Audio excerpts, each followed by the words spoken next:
Good morning and welcome, one and all, to the Sunday morning edition of PACIFIC414 Pop Talk. I am your host, Mike, and this morning I have several articles to talk about and also a change to the program that I'm going to announce as well after I read off what articles I'm going to be discussing. And some of the articles I'm going to be discussing are, of course, related to recent casting news and also recent decisions regarding Warner Brothers Discovery. But first, I hope you're all doing well this morning. I hope this weekend has been good to you. I hope this past week was good to you. Now, as far as some of the changes to the program are concerned, when I put out the link for anyone who wishes to join the chat, I want you to know, and I want to make this perfectly clear, that I want you to reserve any comments until after I have read the article. Once I have finished reading the article, then you can chime in. And even after we have all chimed in, I don't want to linger on a topic or article for too long because I want to keep the audience engaged. I don't want to lose the attention of the audience.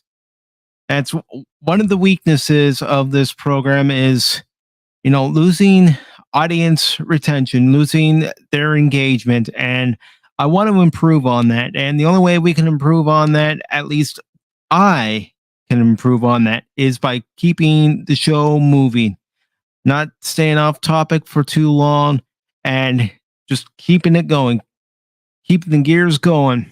So those are the changes to the program. Please abide by those changes.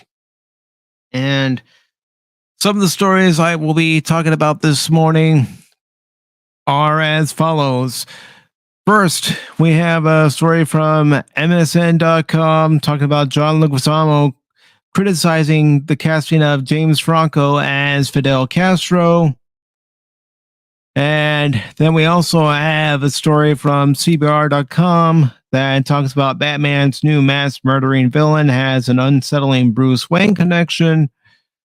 We also have an article from Anime News Network talking about Crunchyroll purchasing Right Stuff, which I'll be honest, it doesn't sound like a good idea, but I'll reserve my judgment until after I've read the entire article. The other article I have is from Superhero Hype. It's talking about Peter Jackson and Amazon contacting him about the Rings of Power. We also have an article from comicbook.com talking about Chainsaw Man confirming its release window. And then another article from comicbook.com is from Deus Ex Studio reportedly wants to do what Cyberpunk 2077 couldn't. We also have an article from Bounding in the Comics talking about Gene Roddenberry's son, Rod Roddenberry, questioning William Shatner's take on current Star Trek. And then, of course, we have an article from Variety, one that talks about HBO Max and Discovery Plus merging sometime next year. And the other article from Variety is about Warner Discovery boss David Zaslav defending the decision to cancel Batgirl. So before I get underway with the articles, let me say good morning to everyone in the chat. We have Phil McCracken who says, Phil McCracken has entered the chat. All may rise now. We also have DJ Ronnie G saying, getting jiggy with it. And we also see DJ Ronnie G saying, cheers, Phil McCracken and PACIFIC414. Cheers to you, DJ Ronnie G. And DJ Ronnie G says, sounds logical, unless it's the Queen of England. Yeah, true.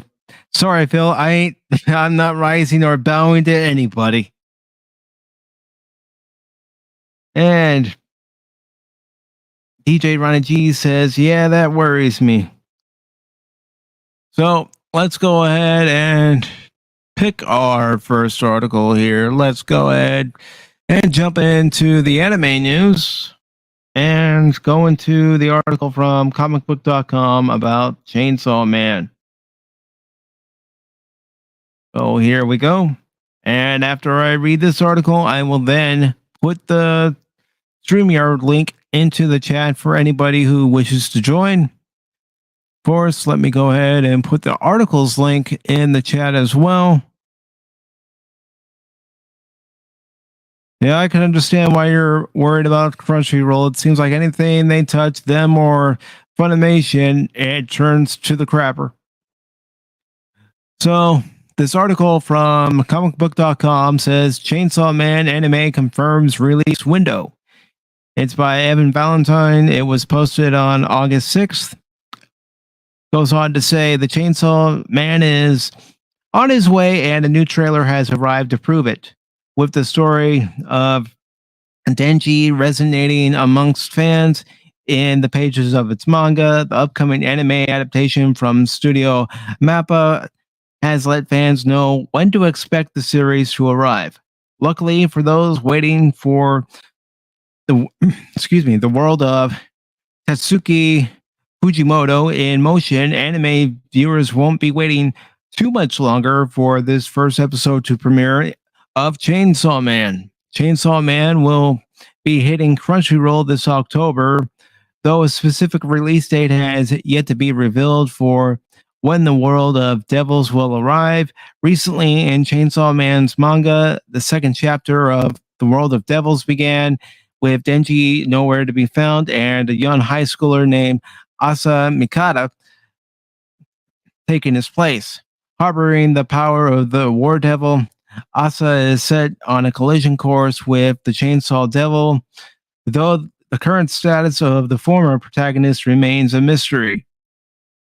If you somehow manage to avoid the new trailer for Chainsaw Man's first season, you can watch it below with Mappa using their skills learned from the likes of Attack on Titan, Jujutsu Kaisen, and the God of High School in bringing Denji's story to the masses outside of the manga. The casting crew that will be involved with Chainsaw Man's anime include Kinosuke Toya, and I do apologize, but I'm sure there's somebody that's going to mock, because I always do, as Denji Tormi, Tomorori Naki. Again, I'm trying. If that's not good enough for you, well, that's too bad. Tiger and Bunny as Makima. Shogo Sakata, Pokemon and My Hero Academia as Aki Hayakawa. And Furiska's Owl, JoJo's Bizarre Adventure, Stone Ocean as Power Ryu. Nagayama, Black Cover, and Jujutsu Kaisen is the anime's director, and Hiroshi Siku, Attack on Titan, is the scriptwriter. The official description of Chainsaw Man reads as such from Crunchyroll. Denji was a small-time devil hunter just trying to survive in a harsh world after being killed on job. He is revived by his pet devil dog, Pochita, and becomes something new and dangerous, Chainsaw Man. What scenes from the manga can you not wait to see in the anime adaptation? Feel free to let us know, is what they're saying. Well, feel free to let me know. So I will give you that opportunity to let me know what you think about this by putting in the StreamYards link. Once again, for anyone who's just arriving, good morning, Jet Sparks. How are you doing? Yes, Sony does own Crunchyroll.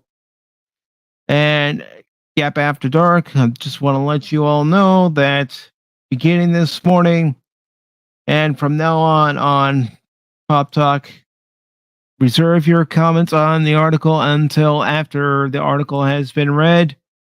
Once the article has been read, then you can chime in.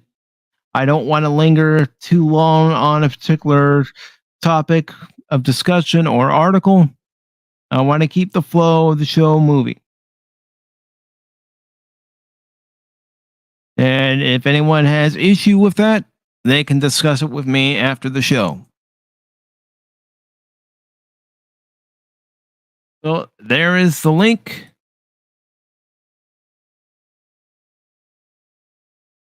Again, our first article here was about Chainsaw Man anime, and it looks like it's going to be coming out sometime in October.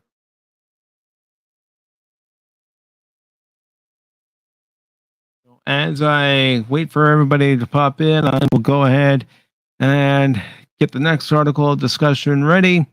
And for anybody who missed the first part of me reading this article, don't worry, the article is linked in the chat and it's also in the description. So let's go on to another article, and it's Crunchyroll related as well. It's anime related. And as someone who's new to anime, I have my thoughts on this, but I will wait to express my thoughts after this article is done. And let's see. Jess Parks is saying, yeah, for the Pop Talk 1 year anniversary, I think everything was a little too heated at the end. Of course, we kind of got into Argentine politics for a good chunk. Yeah. And I got to be honest, Jet Sparks, and I'm saying it because you were there. That's one of the reasons why I'm making the change.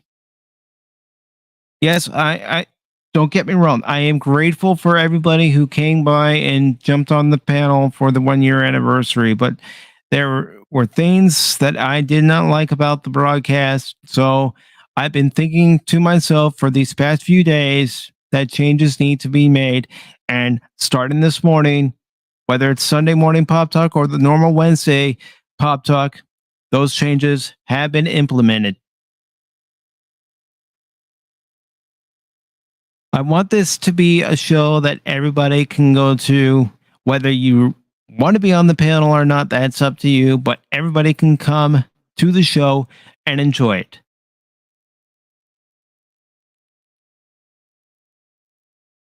So, this next article I have here, let me go ahead and actually post it where you can see it. And like I said, if anybody has an issue with that, talk to me off stream.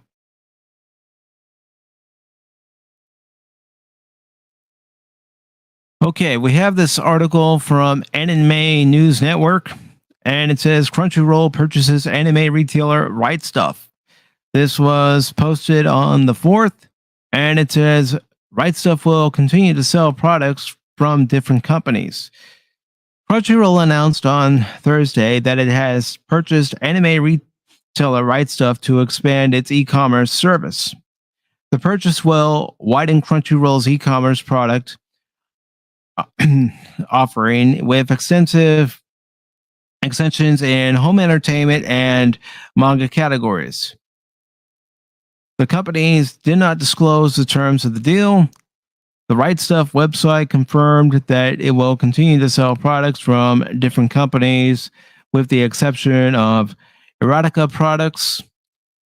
The companies are phasing out the erotica genre content and product following their unification. All existing Right Stuff orders will be honored, and the website will keep its address. All 18 plus erotica orders are being transferred to EroAnimeStore.com. Right Stuff teased that there may be future products, features, and benefits related to Crunchyroll in the future. Right Stuff and Crunchyroll stores will continue to operate separately for the moment. The announcement does not mention Right Stuff's licensing division, Nazami Entertainment. However, Nazami Entertainment shared the announcement on Twitter. Right Stuff CEO Sean Keckner and the Right Stuff team are joining Crunchyroll's emerging business organization led by Terry Lee.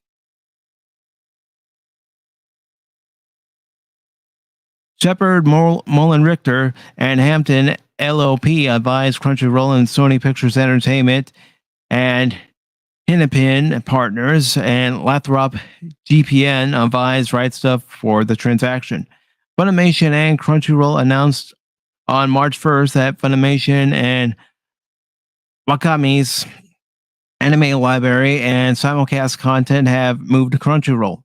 Sony's Funimation Global Group completed its acquisition of Crunchyroll from AT&T on August 9 last year. The purchase price was 1.175 billion, and the proceeds were paid in cash at closing. This is all in US dollars. Crunchyroll and Funimation first announced the acquisition in December 2020 with a purchase price of 1.175 billion. The technology website, the information reported in August 2020 that AT&T offered Crunchyroll to Sony for 1.5 billion, and that Sony reportedly balked at the price, which effectively valued the streaming service at $500 per share or per subscriber, as it says here. Entertainment news source Variety reported that AT&T was shopping the company to multiple potential buyers aside from Sony Pictures Entertainment at the time. Nikkei Asia later reported that October that Sony was in final negotiations for the Crunchyroll acquisition. At the time, the newspaper reported that Sony could end up spending more than 100 billion yen or 957 million US. Right Stuff was founded in 1987 as an anime retailer. Right Stuff and Nozami Entertainment previously announced a partnership with Funimation to stream titles in July 2019. So that's that article. So we first had the article regarding a release window for Chainsaw Man, which looks to be in October. And now we have this article pertaining to Crunchyroll purchasing Right Stuff. And I know how some people feel about Sony right now and the way they're operating. But to me, as someone who's still on the shallow end of the anime ocean, well, this doesn't seem like a good idea.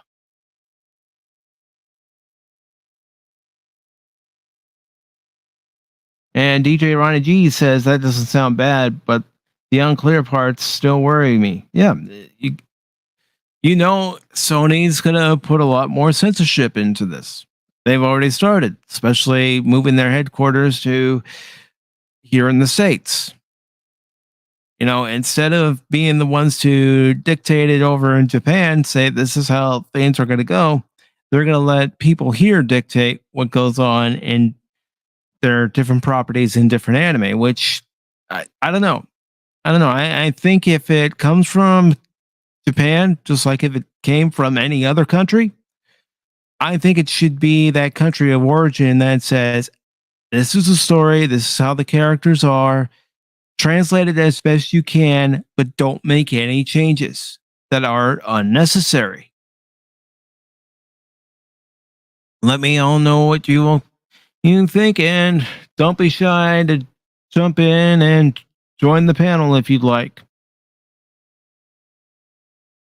So while that story is done, I will go ahead and move on to the next story.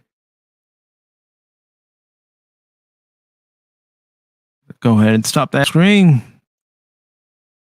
And I'll go ahead and keep the stories up on my end in case somebody wants to go over it one more time. But let's go ahead and talk about this story from Superhero Hype regarding Peter Jackson, The Rings of Power, and Amazon. All right, here we go.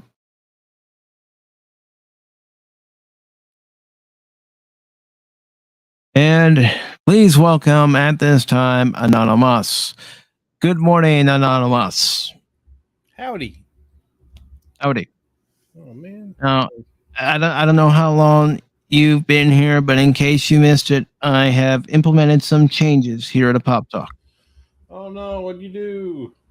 Okay, I'm going to let you know. I don't mind that everybody wants to talk about a particular article or topic, but I want everybody to save their judgment until after the article has been read. Number two, I don't want to linger on that topic for far too long. I want to keep the show moving. I want the audience to keep their attention on the show. I don't want them to get bored. I don't want any of the panelists to get bored because people are focusing on a topic for far too long. Sounds too restrictive. I gotta go. Okay. Just teasing.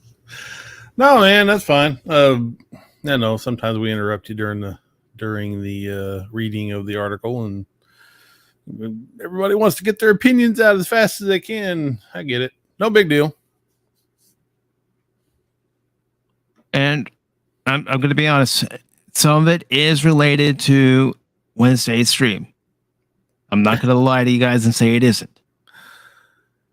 Yeah, well, it's more, I understand. I mean, getting off on tangents and going down, a road going that had nothing to do with the article. Rabbit holes that we didn't really need to go down.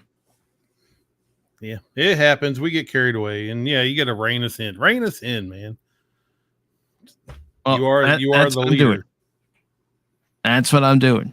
And like I've said during this broadcast, if anybody has an issue with it, take it up with me after the stream. There you go. So, real quick. After Dark says, "Hey, Pacific and Anonymous DJ Jet. Welcome. DJ Gap and Jet Sparks. Hello. Yes, Gap After Dark. I am putting in the SmackDown, You got to tighten the reins sometimes. Whoosh. All right. So just to get you up to speed, the first two stories that I talked about was a release window for the new Chainsaw Man anime, which looks to be in October. And then the other article I've already talked about is Crunchyroll buying anime retailer Right Stuff. And as someone who's still in the shallow end of that anime ocean, I don't think that's a good idea.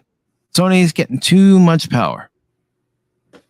Isn't Crunchyroll like a giant woke anime company that kind of ruined stuff, as far as I can tell?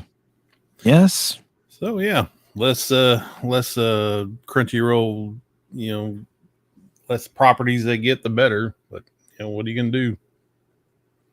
And please welcome Phil McCracken. I just had to say something real quick. There was drama and Phil McCracken wasn't part of it or the cause of it. When did this happen? It was during Wednesday's stream. When I left. Yeah. Damn. You see what happens when you leave, and I wasn't there for it. Anonymous was there, and Jet Sparks was there. They could tell you. Phil, you were there a little bit, so you get a little bit of the blame. I wasn't there. I left. I had to go. Yeah, but you were there a little bit. Phil was there, but he didn't get to say much. I didn't get to see the outcome. I have to rewatch the show again, see what I missed. I'm just sad. I'm really sad and hurt because I didn't get the one who caused it. Phil was innocent. He wasn't there, and I missed it. You're guilty over something else, so yeah, you can blame me for something else. It's all fine. Right. There's something out there I did.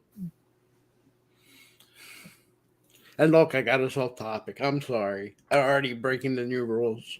Well, we haven't read one yet. We're not reading one at the moment. No, I'm not reading an article yet, but I do agree with what DJ's saying here. Sometimes it's nice to plan and have a designated tangent stream, and that's fine. That's why if I decide to have a Shoot the Breeze stream, that's where you can go on the tangent. But this show is supposed to be about talking pop culture, not politics. And what I've always said on this channel is I'm going to try my best not to go into politics. Yeah. I realize it's hard to avoid. Don't get me wrong. I'm not a dumb shit. But I don't want to get into a long tangent about politics. So if I sound like I'm a little ticked off about it, I am.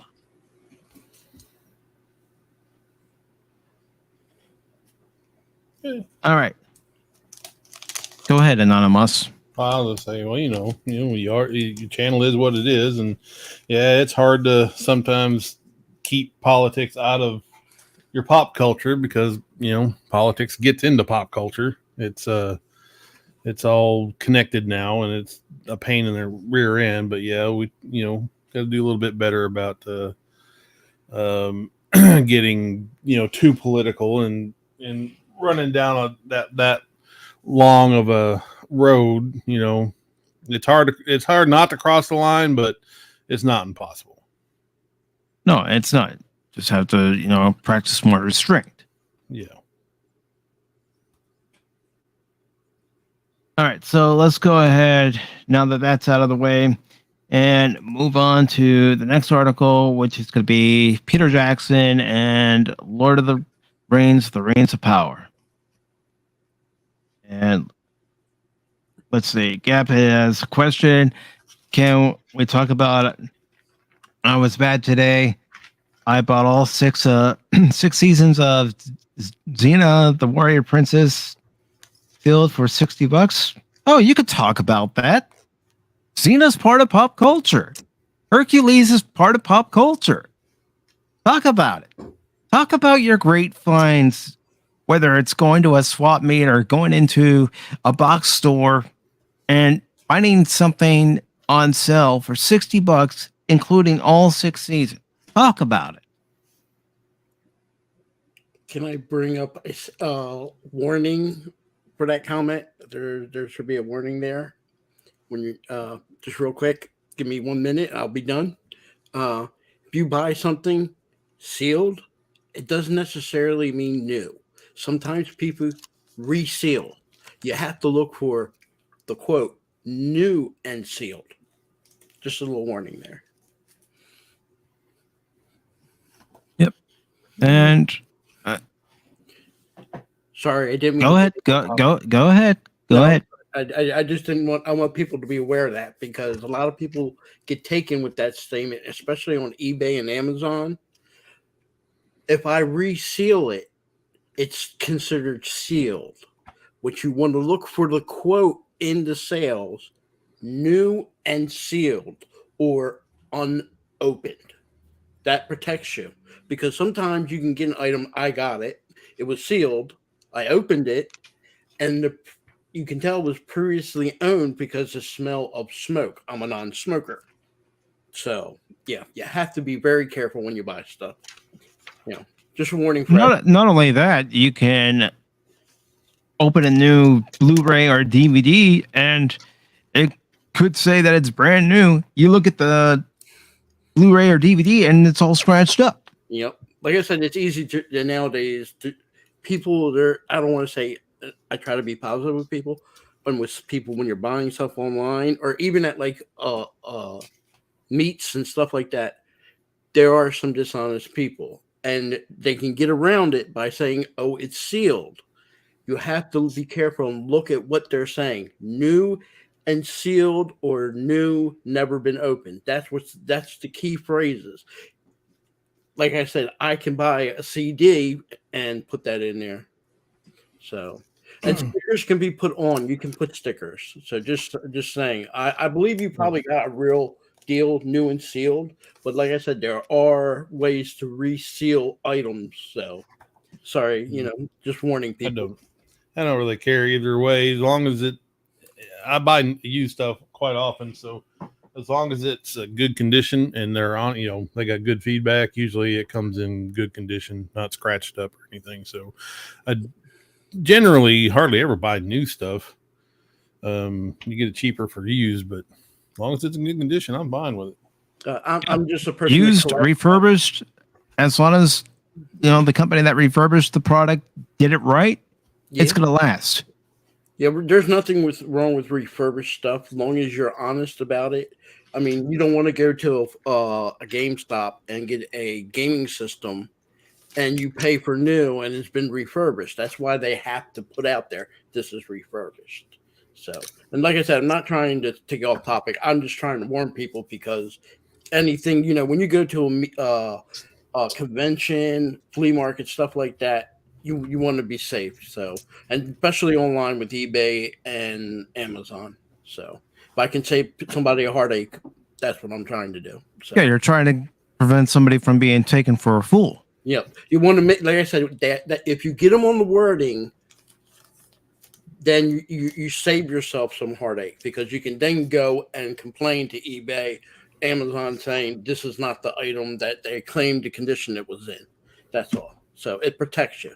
That's all,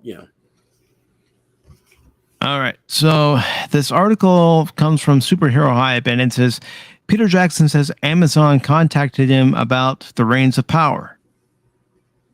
Then the article goes on to say the Lord of the Rings of Power hits Amazon Prime 4 weeks from today, at least at the time this article was posting. And for the first time in over 20 years, someone other than Peter Jackson is in control of the franchise. Viewers will inevitably compare the new series to Jackson's original Lord of the Rings and the Hobbit trilogies as soon as it premieres. But it sounds like Amazon wanted Jackson to be involved from the start. Unfortunately, they never followed up when he asked to hear more about their plans for the show.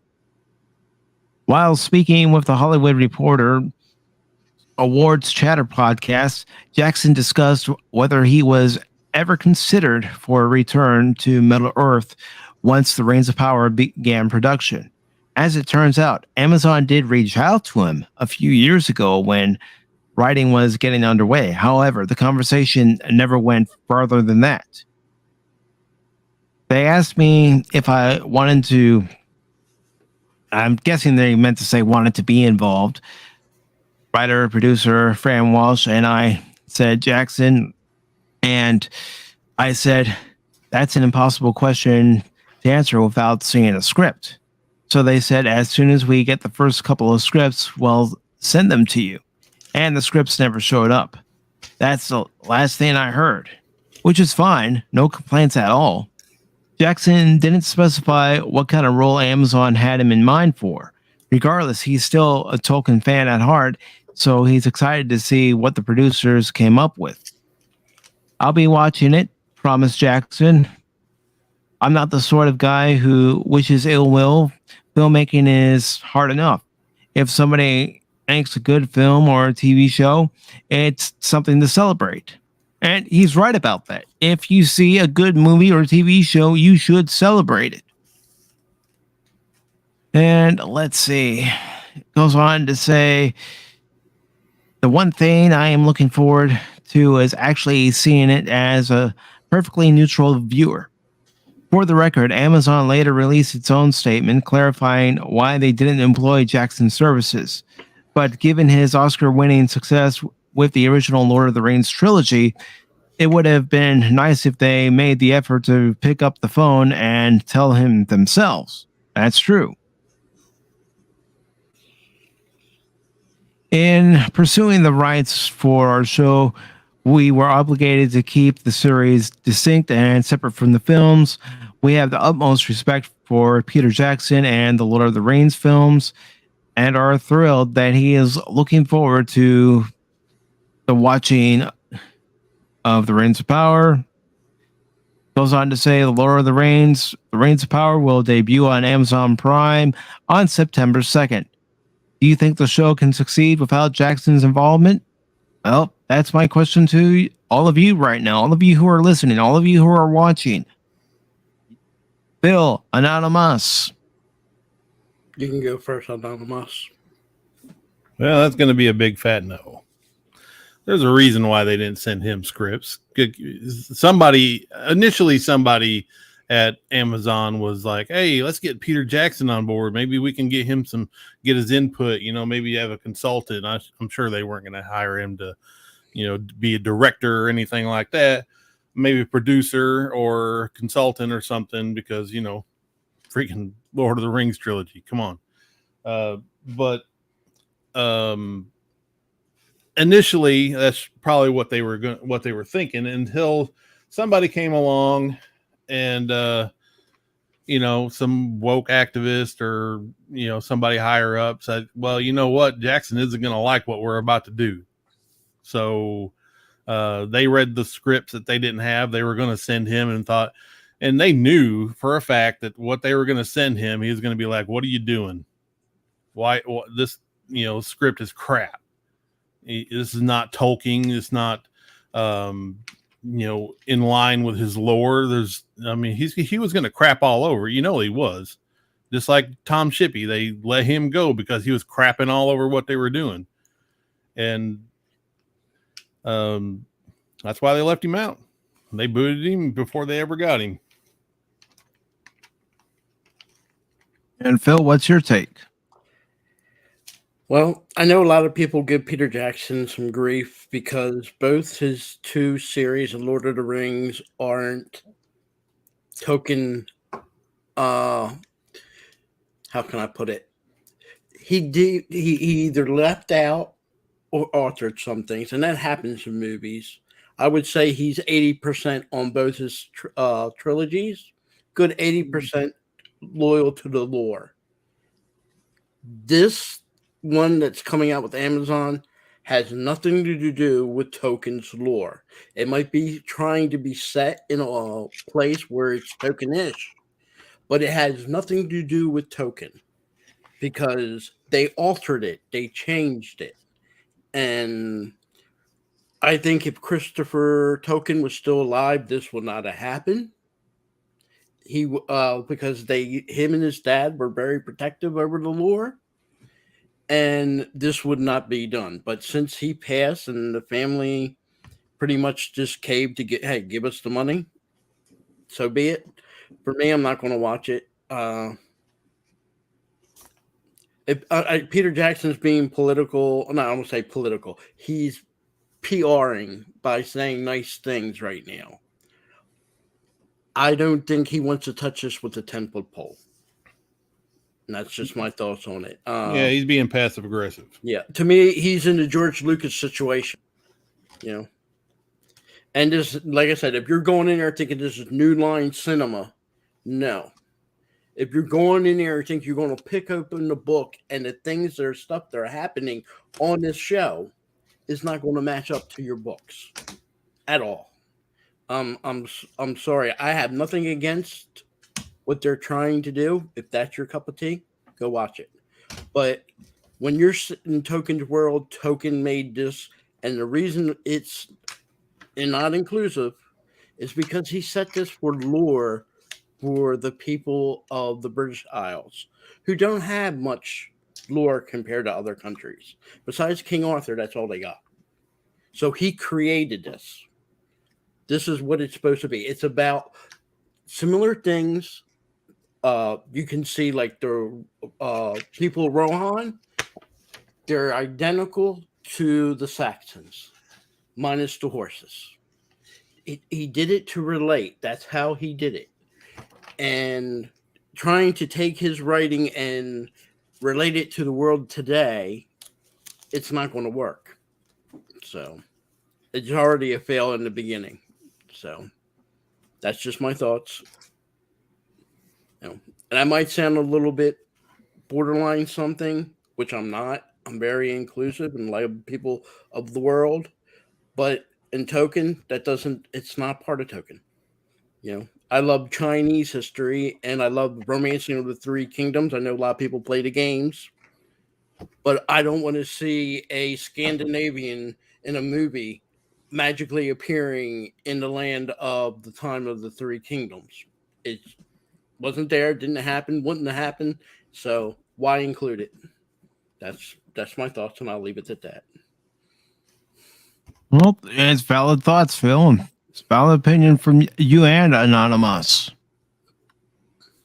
I think, and this is just my opinion, but I think Amazon dropped the ball without asking Peter Jackson to be part of this. Have him as a consultant. Okay, Peter, what would you do for this scene? What would you do for these characters? How did you direct it when you were doing the films? Get his input. If there's anyone who knows, it's Peter Jackson. He did 6 freaking films based in that realm.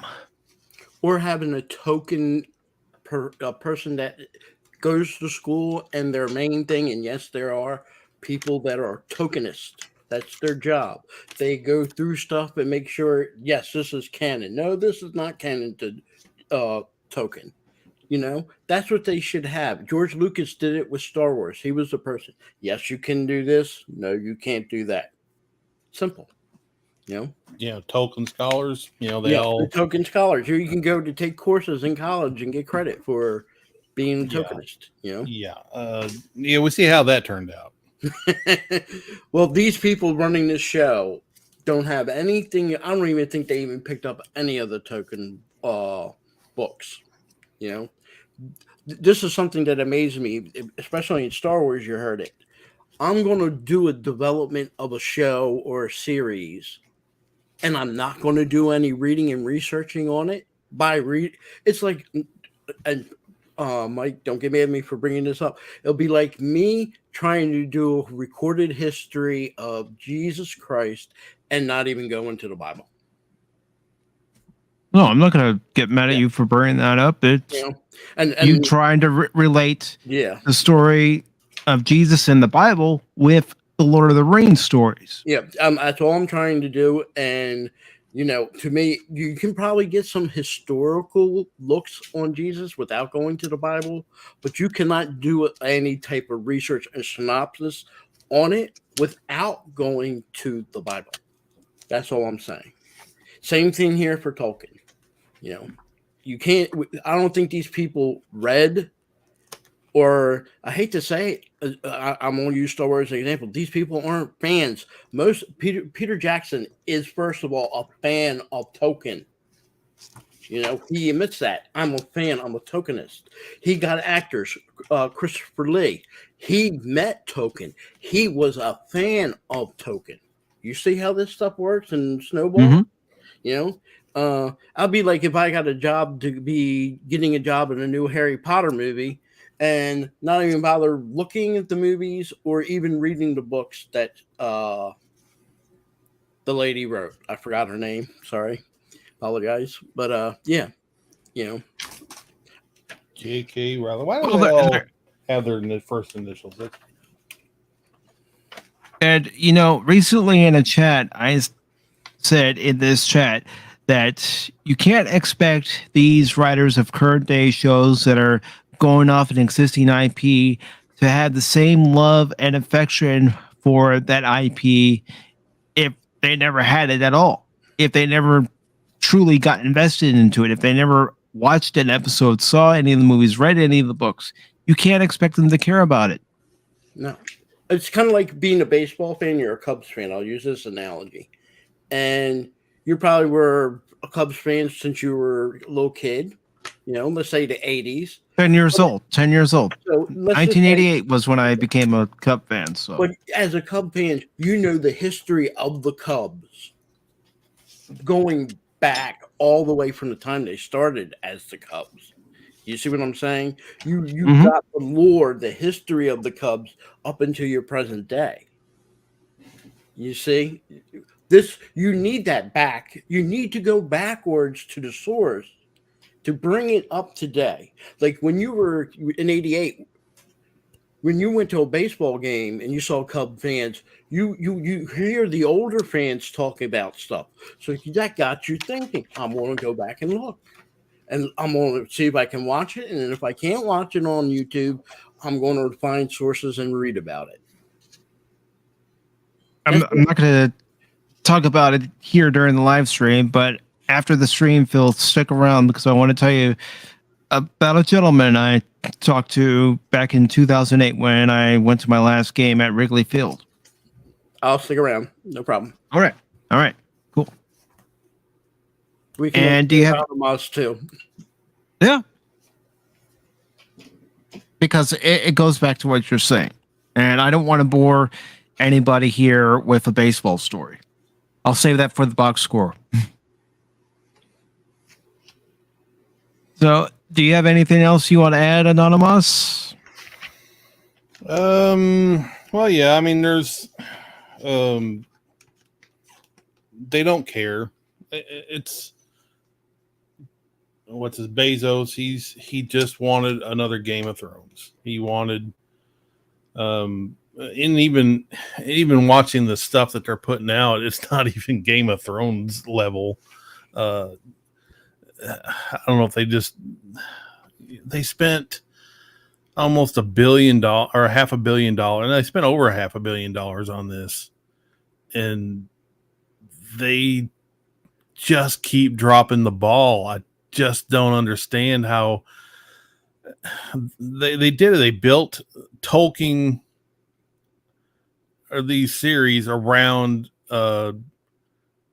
wokeism, and that's the first thing that they thought about instead of the lore. They went to find quote unquote Tolkien scholars that will push their message, that will agree with them on what messaging they want to put in it, and just kiss their butt all day long. And well, I question tokenish scholars when they make characters that are not created by either Christopher Tolkien or his dad. Yeah, well, they're full of crap when they come out and say, yeah, well, I know we couldn't have hobbits in this, but we do have Harfoots. We thought we could make a good Harfoot story. It's not the same, but it is the same. Harfoots are freaking hobbits, and they sit there and lie through their teeth in front of a Tolkien fan who didn't give them any pushback on it. Freaking, I know Stephen Colbert is a Tolkien fan. He is a fan of the Lord of the Rings, and he knows that the Harfoots are hobbits. And when they said that on stage and he didn't say anything about it, how much is he getting paid? He's bought off access, whatever they're paying him in, to shut his mouth and don't push too hard. When you find something in a wrong, like I do with this series, and pointing out the wrongs is what you're supposed to do. But I just want to ask real quick, everybody on the panel and in chat, who is actually going to watch this? And if you can put it in the chat, just put a 1 if you're going to watch it, 2 if you're not.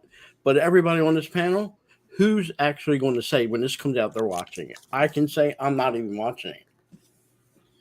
I might check out the first episode just out of curiosity. Yeah, if you like your sanity, I'm training myself to watch this garbage so I can, have an intelligent conversation about it.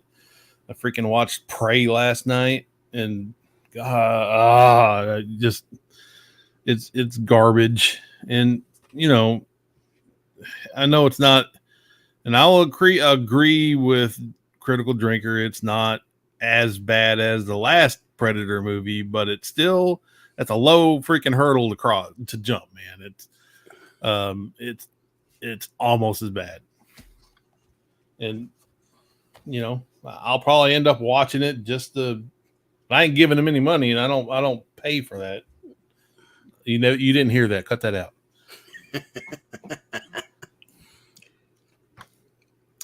No, you brought up another good point, Anonymous. Prey. I've seen some mixed reactions to it already. And I've been debating, do I want to check that out? Do I want to keep my sanity? Then I go, Mike, you're a Cub fan. You got no sanity. But the rumor I heard about and I'll try to do this very quick, that I heard about this Predator movie. They stole the idea from a YouTube content that made a, what do they call that? Where you can make a movie, but you can't. Fan film. It's a fan film. There's a fan film of the very movie that came out before this movie came out, of the identical idea of a female going up against a female predator. Yeah. So I'm sure. Yeah, and this predator, it's either a chick predator or like a teenager predator, or a chick predator without any boobs. I'm not really sure, but it didn't look like any predator that's ever been on screen before. It was skinny, it was thin, and maybe a little shorter, and the face was all jacked up. They didn't even try. I think it was probably a girl predator without boobs, but because it was, a reptile. But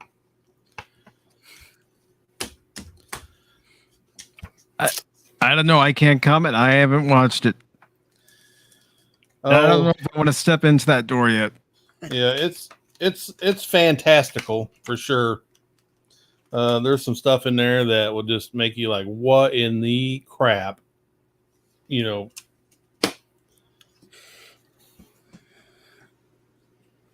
So yeah, try it if you like. If not, then All right. I might make a video about it. I don't know. I'm willing to give a show a chance, a movie a chance, just so I don't go by what everyone else is saying. Yeah, that's like you want to form your own opinions. Yeah, everyone else is saying, "Oh, this is crap. Don't watch it." Well, let me determine that for myself. I might watch it and go, "It's okay if you just want to shut off your brain and watch it for a couple of hours," or I might just give a reaction and go and avoid it. I don't know yet. I haven't seen it, so I can't really comment. That's fine. All right. So our next story that we're going into right now is Gene Roddenberry's son, Rod Roddenberry, pushing back on William Shatner's take for New Trek. This comes from Bounding in the Comics. It was written by Spencer Macaulay. It was posted on the 4th of this month. And the article starts off by saying Gene Roddenberry's son pushes back against William Shatner's recent claims, says Star Trek creator would be very proud of Strange New Worlds. Okay, let's see why he says that. Despite William Shatner's confidence in his declaration that Paramount's most post-Enterprise Star Trek television endeavors would have franchise creator Gene Roddenberry turning in his grave, it seems iconic sci-fi's creator's son, Rod, disagrees, as he believes that his father would have been very proud of the work being done with Strange New Worlds. Sure. Shatner originally offered his opinion on Alex Kurtzman's Star Trek productions during an hour-long panel dedicated to the actor's life, appropriately titled Shatner on Shatner at the 2022 San Diego Comic-Con. Asked by a fan if he had seen any series made during this latest era of the franchise, such as Discovery, Picard, Lower Decks, and Strange New Worlds, and if so, whether he thought any of them compared to his own, Shatner straightforwardly asserted none of them. I got to know Star Trek creator Gene Roddenberry in 3 years, fairly well, recalled Shatner, speaking to his time on the set of the original series. He'd be turning in his grave at some of this stuff. However, according to Rod, who presently serves as on the aforementioned Paramount series through his position as current CEO of Roddenberry Entertainment, his father would have held a significantly different outlook towards New Trek. A colloquial term used amongst fans to refer to all Star Trek projects produced since J.J. Abrams brought franchise to widespread attention in 2009. Sorry for slipping up there. Speaking of Screen Rant, following Shatner's SDCC appearance, Rod pushes back against the actor's claim regarding Gene. Conversely, speculating, I think he'd be very proud of it. I think something that surprised me a bit is the uniqueness of each episode. Uniqueness, sorry. I can't even speak this morning. Of each episode of Strange New Worlds, he elaborated. I'm impressed that they're doing that. It kind of shocked me at first because we've got some comedic episodes, or at least certainly some comedic moments. And these things I would initially say when reading scripts that I don't know how this is going to play out. I don't know how the audience is going to receive this. Regardless, Rod ultimately concluded that Kurtzman and his team have nailed it with their latest series. And fans are going crazy for it, he continued, and I'm so proud of all the creators. They've done an incredible job with Strange New Worlds, and I'm thrilled for them. Paramount's next Star Trek release, the third season of Lower Decks, is set to premiere on August 25th on Paramount Plus. So it's basically one person's perspective and another person's perspective. William Shatner, coming from the OG series, says that Gene Roddenberry wouldn't like what's currently happening in New Trek. Meanwhile, Rod Roddenberry, who's, waist deep in the New Trek waters, is saying that his late father would enjoy these new Treks. What do you guys think? Yeah, I don't think Rod Roddenberry knows what the crap he's talking about. The guy was 16 years old when his dad died. Ish, around that area. So how much do you really know your dad at that age?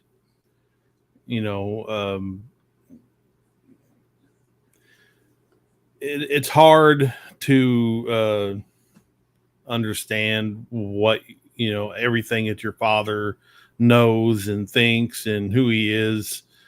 Especially at those formative years where you're like rebelling maybe, or you don't want nothing to do with your folks, or just trying to get away from his shadow maybe. It's just, I think the people that worked with him for such a long time, people who spent days with him going over ideas for his world, and hearing what he says about his world all the time, they probably know more about what he wanted for that world than a kid who probably couldn't have cared less.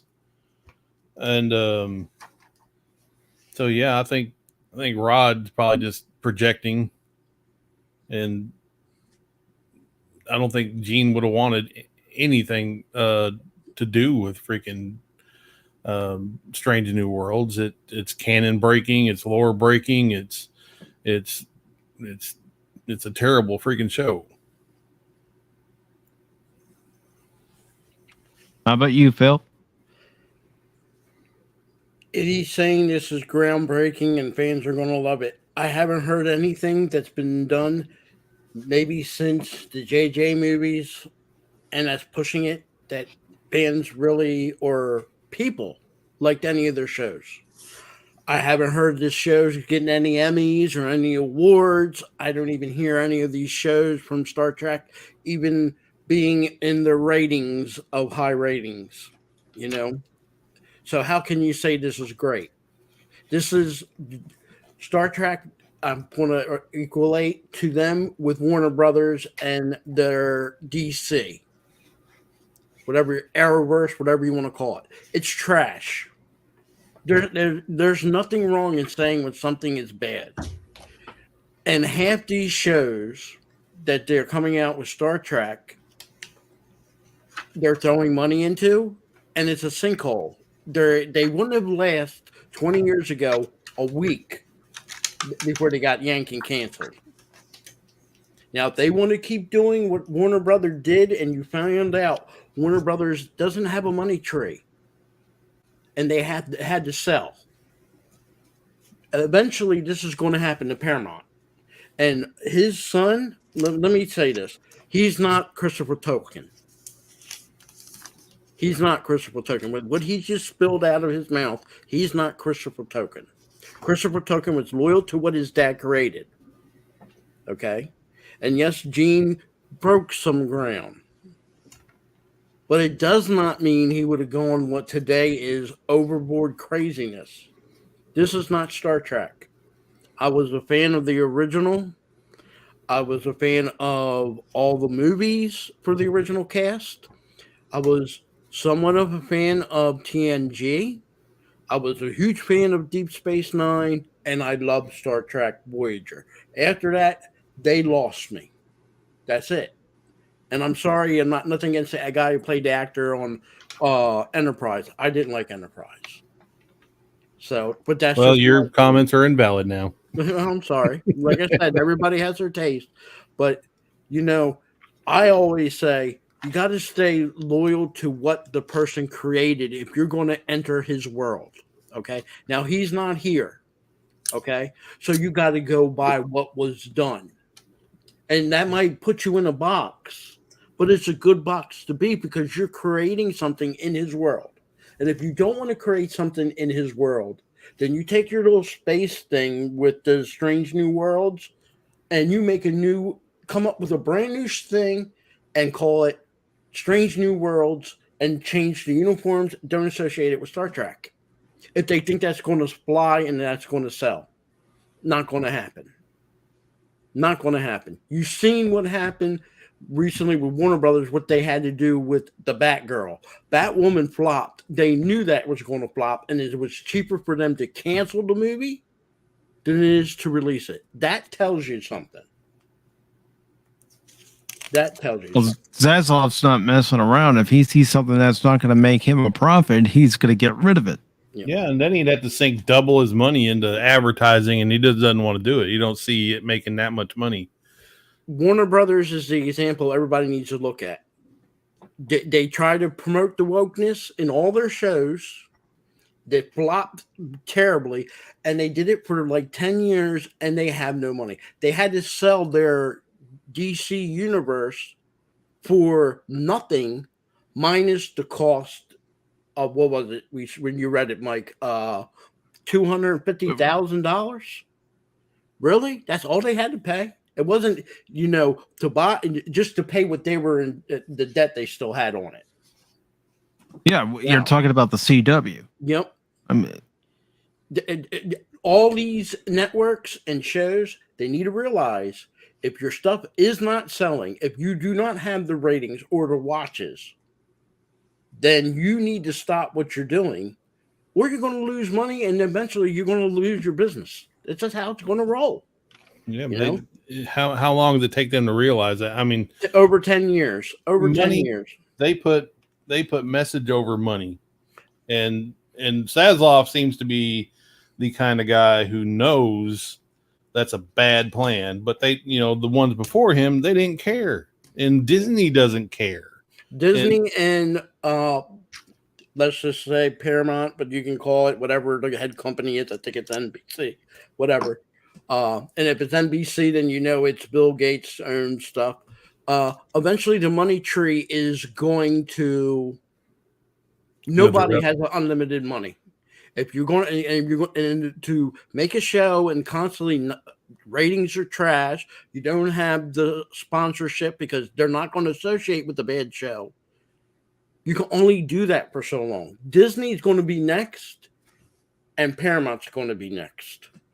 This is only the beginning. So, yeah. And look what we're rating Batgirl. Yeah, I figured it was a perfect segue. Perfect time. Like I said, you want new ideas, you want new things, but when you go and redo old things, then you need to stay in your lane on that. And I know that might be boxing, but if you don't want to be boxed, then create something new. See, that's the problem. That's a weird thing because they didn't want to create anything new because they're too scared it wouldn't work. It wouldn't be successful. So they're terrified to create anything new because basically, everything's been done before. But and they're not that creative. But they've also lost the whole notion of going back and recreating stuff that's already been done and doing it better than it was. They're just making it worse, and in that vein, they're still losing money. They're still they're not successes, and they're in the same stinking boat they would have been if they were. Actually, they probably would have been better if they could. If they would hire the right people, they could create something new and make it work and make it successful.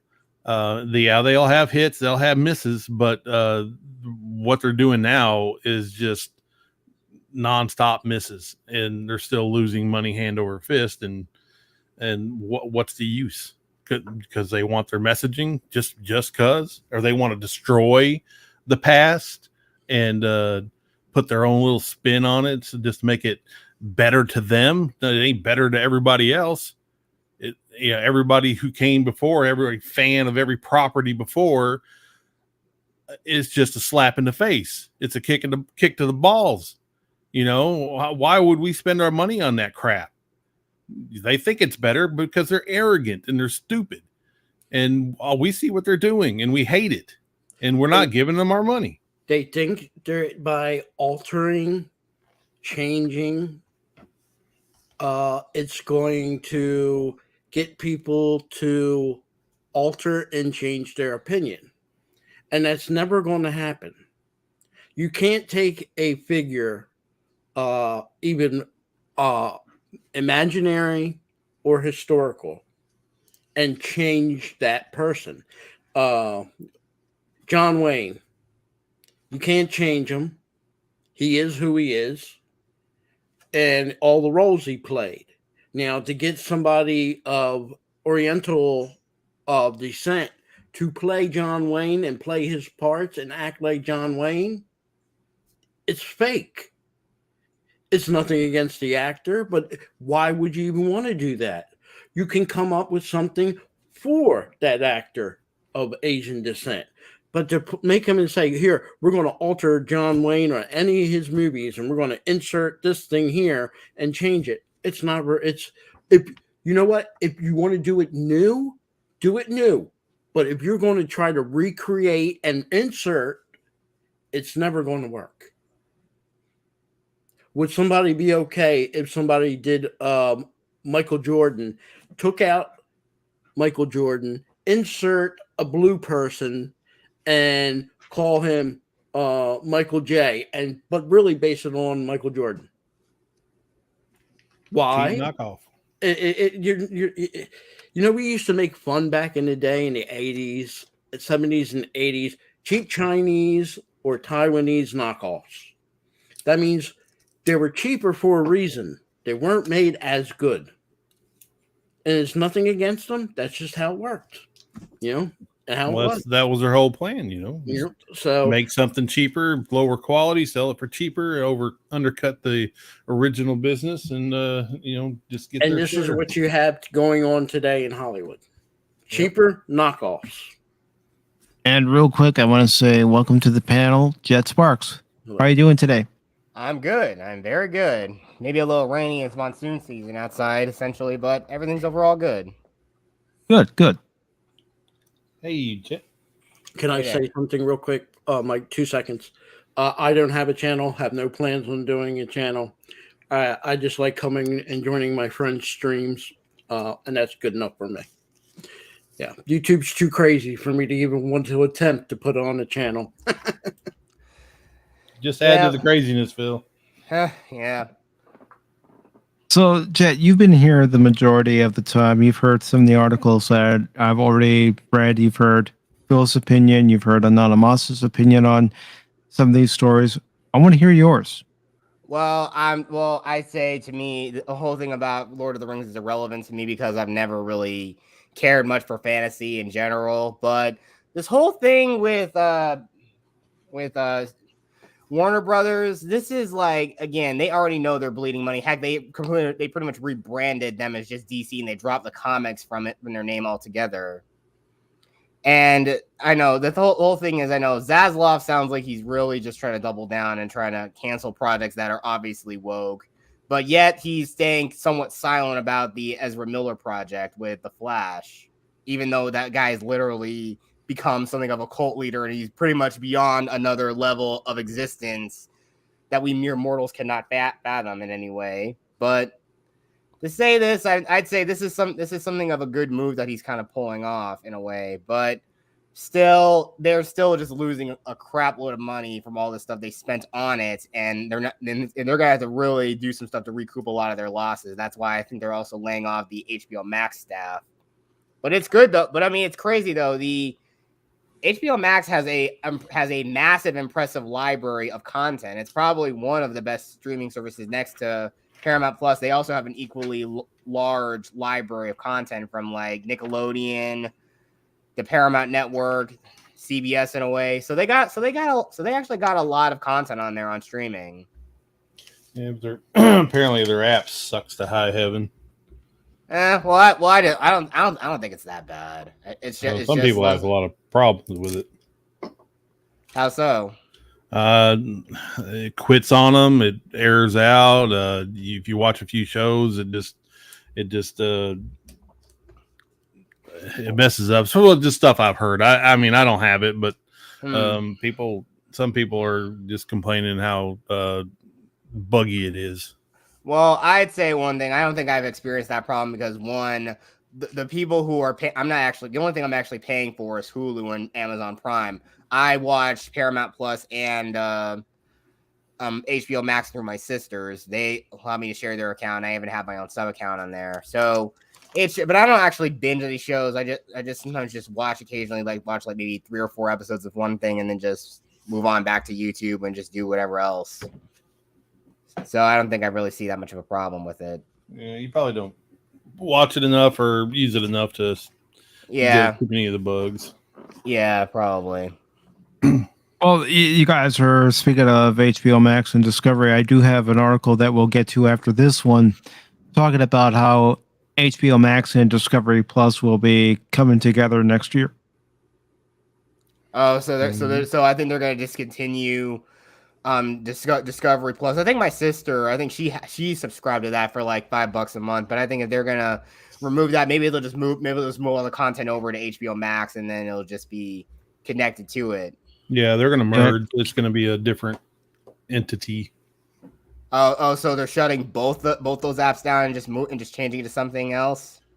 Well, I don't know what they'll call it, but they're going. Yeah, it's gonna merge. I don't know what the Discovery Plus app. I don't know how if it's any better than the HBO Max one, or they'll probably pick the one that's less buggy. Well, I say that, but you know how corporations are; they make decisions that don't make any sense. So yes, you never know. Well, getting on with this article here from Variety, it says Warner Brothers Discovery CEO defends axing Batgirl. We're not going to put a movie out unless we believe in it. Again, unless they make money. And this is by Adam B. Very. It says Warner Brothers Discovery CEO David Zaslav addressed the company's controversial decision this week to cancel releases for Batgirl and Scoob Holiday Haunt during the company's Q2 earnings call on Thursday. We're not going to launch a movie until it's ready, Zaslav said during the Q&A portion of the call. When asked directly about Batgirl getting the axe, we're not going to launch a movie to make a quarter, and we're not going to put a movie out unless we believe in it. Well, that's smart. You don't want to put anything out unless you believe in it. Unless you're proud of the work that you've put into it and you believe in that work that you put into it. And during the presentation, Zaslav repeatedly pointed out the company's DC superhero properties, including Batman, Superman, and Wonder Woman, as central to the company's broader content strategy. To better marshal those properties, Zaslav cited his previously reported goal of putting together a team with a 10-year plan focusing just on DC, similar to the approach Disney has taken with Marvel Studios, as run by Kevin Feige. But he did not announce who would be heading that team. These are brands that are known everywhere in the world, he said, of the DC characters. And as part of that, we're going to focus on quality DC. Something is that we think we could make better, and we're focused on it now. Zavzal mentioned quality repeatedly when discussing DC, strongly implying that Batgirl was not up to a standard that he believes is necessary for adaptations of a wider comic book property. The objective is to grow the DC brand, to grow the DC characters, he said, but also our job is to protect the DC brand. And that's what we're going to do. Zaslav name-checked Black Adam, Shazam 2, and The Flash as DC features that he's very excited about. Yeah. We've seen them. We think they're terrific, and we think we can make them even better, he said. Zaslav's mention of The Flash, currently scheduled to debut June 2023, is particularly meaningful as star Ezra Miller is facing multiple allegations of abuse and misconduct that neither the actor nor the studio have addressed publicly. That's very true. The decision to shelve 2 nearly completed feature films, including a superhero property with a $90 million budget, stunned the wider industry. On Wednesday, Batgirl directors Adil El Arib and I do apologize for mispronouncing names. I'm trying. Falah, Bad Boys for Life, Miss Marvel released a statement that they were saddened and shocked by the news, and star Leslie Gray said she was proud of the love, hard work, and intention all of our incredible cast and tireless crew put into the film. On Tuesday, Variety reported that the main driver for the decision was the shift in the company's strategy away from creating feature films exclusive to HBO Max, as was the case with Batgirl and Scoob Holiday Hunt, following the merger of Warner Media and Discovery. This idea of expensive films going direct to streaming, we can't find an economic case for it. We can't find an economic value to it. So we're making a strategic shift, Zaslav said during the Q&A. He also addressed this shift during his opening remarks on the Q2 earnings call. We will fully embrace theatrical as we believe that creates interest and demand, provides a great marketing tailwind, and generates word-of-mouth buzz as films transition to streaming and beyond, Zaslav said. We have a different view on the wisdom of releasing direct streaming films, and we have taken some aggressive steps to course correct the previous strategy. During the presentation, CFO Gunnar Wiedenfels cited the strategy driven by previous leadership at Warner Media, namely Jason Kilar and Ann Sarnoff, to bankroll select direct to HBO Max films as lacking sufficient support to sustain.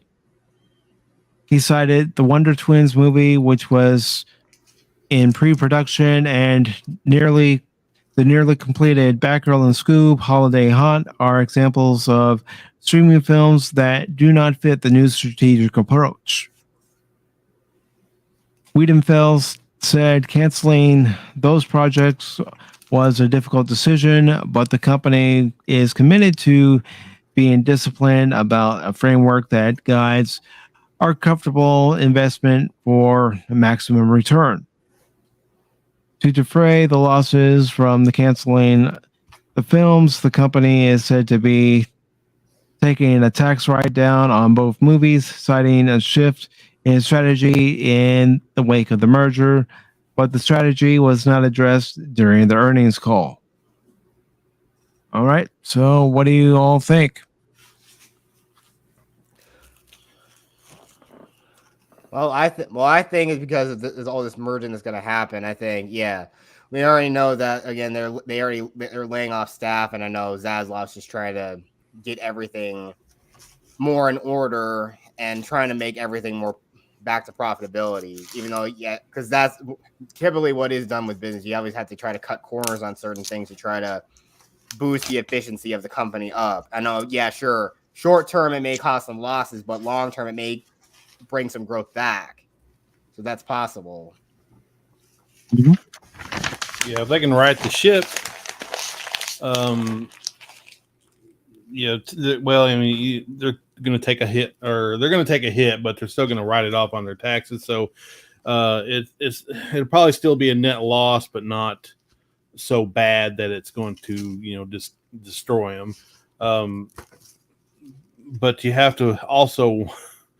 I know he's saying this because he has to, because he decided to keep these films, but saying that The Flash and Black Adam and whatever other film that was are great and we believe in them. Yeah, well, you done spent a butt ton of money on those, and you're going to want to get your money back, and you can't scrap everything. So he's going to say what he can, but I guarantee you most of these movies aren't going to be that as good, and they're probably not going to be that profitable. And I'm hoping it's something like that instead of them actually believing that these movies are great and awesome. And he's going to be sorely disappointed if he does, but he's got to do what he's got to do.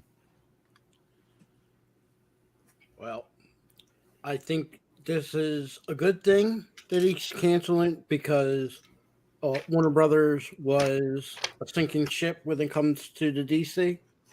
He realizes, learning the lessons from The Last Jedi, well, not The Last Jedi, excuse me, Solo, and what was it? What was the last Star Wars movie from the sequel trilogy? Rise of Skywalker. Okay. Both them movies, and you can throw Rogue One in, even though it did, quote unquote, make money. They all made money, Phil. They all made money, but they don't advertise that. Most of them lost money because they had to do reshoots. Solo had to do 90% reshoots. I feel sorry for the director that came in had to redo that movie. I love him. Ron Howard. But that was Disney saying, we rather pay to make a new movie 90% than to trash the movie and just say either just forget about it or start over completely. Now, I don't blame him for snipping in the bud Batgirl. I'm sorry. Going through what people, and if you're a DC fan, going through what they did with Batwoman was already going to tell you they were already going to sink the ship. They did the same thing with this on the second season, even though it was still trash, putting the identity in there with Batgirl. And nothing against creating people with races and colors and creeds. DC is big. If they wanted to have a character, you don't need to change the race of a character. DC, just like Marvel, has plenty of black female superheroes they can pick. They could have picked or created even a new one. I would be more inclined of a new one. But doing all this switch and changes and mirrors, no. And that was smart. That was smart on their part. Rather take the loss from what, again, they didn't sell it for a lot of money and Discovery bought it, but they weren't going to sink their ship at the very beginning. Having a movie flop right after you buy them is not a good thing. The only problem I have with Discovery and the management of the DC is they still did not step in and make a statement and do something about Ezra Miller. They did it real quick with Johnny Depp, but Ezra Miller did more, and there's no doubt that he did it. Not once, not twice, 3 times he's assaulted a woman. And Everybody else that's ever assaulted a woman, O.J. Simpson's a prime example. You never give him a second chance, and he's gone. Ezra Miller's he's like a fly. He can stick to the wall. So that's the only beef I have with the new ownership of the DC universe. The Ezra Miller stuff. I think they should stop that movie or delete his scenes and insert a new actor in there. Oh, and that's going to be a whole new movie. It might as well. It essentially would be. You know, at this point, you know it's going to flop because the hatred towards what's going on with him is going to make that movie flop. Yeah, ain't nobody going to want to go out and support that psychopath. Exactly. So they're already knowing, and I think that eventually they're going to pull their teeth on this one. They're going to eventually cancel that Flash movie, and I want a Flash movie. I just don't want Ezra Miller. I'm sorry. Should have been gone after the first time he assaulted that woman that was pregnant up in there in, I forget if it was Iceland or something. He should have been gone. That was the very first time he did it. You know? Now, let me ask you all this question. You guys here on the panel, everybody in the chat. Do you think, as of right now, the reason why Zaslav and Warner Brothers Discovery isn't canceling The Flash is because they're banking on a name like Michael Keaton to draw everybody to the theaters? Yes. Possible. Yeah, I say that could be possible.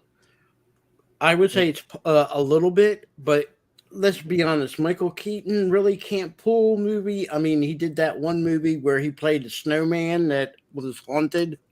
I think it's kind of weird. That's where it's muddied the water, though. There's two different versions of Jack Frost. You have a horror movie, and you have another one with him in it. Yeah, but it's just more of a family. That's one's more of a family friendly one. But that we use in. It wasn't enough with him there to pull it. It's not about it's not about just him. It's him as Batman. Not enough to pull you in. You'd be surprised. You would be surprised. I'm not saying he doesn't have his fans and some people aren't going to go see it. I just don't think it's enough to push it out where it's going from a mediocre success to flop. No, well, let me put it this way. It's not enough to overcome Ezra Miller. Now, no. You got if Ezra Miller wasn't nuts and he didn't do all the things, even if he just did the first thing and that was it.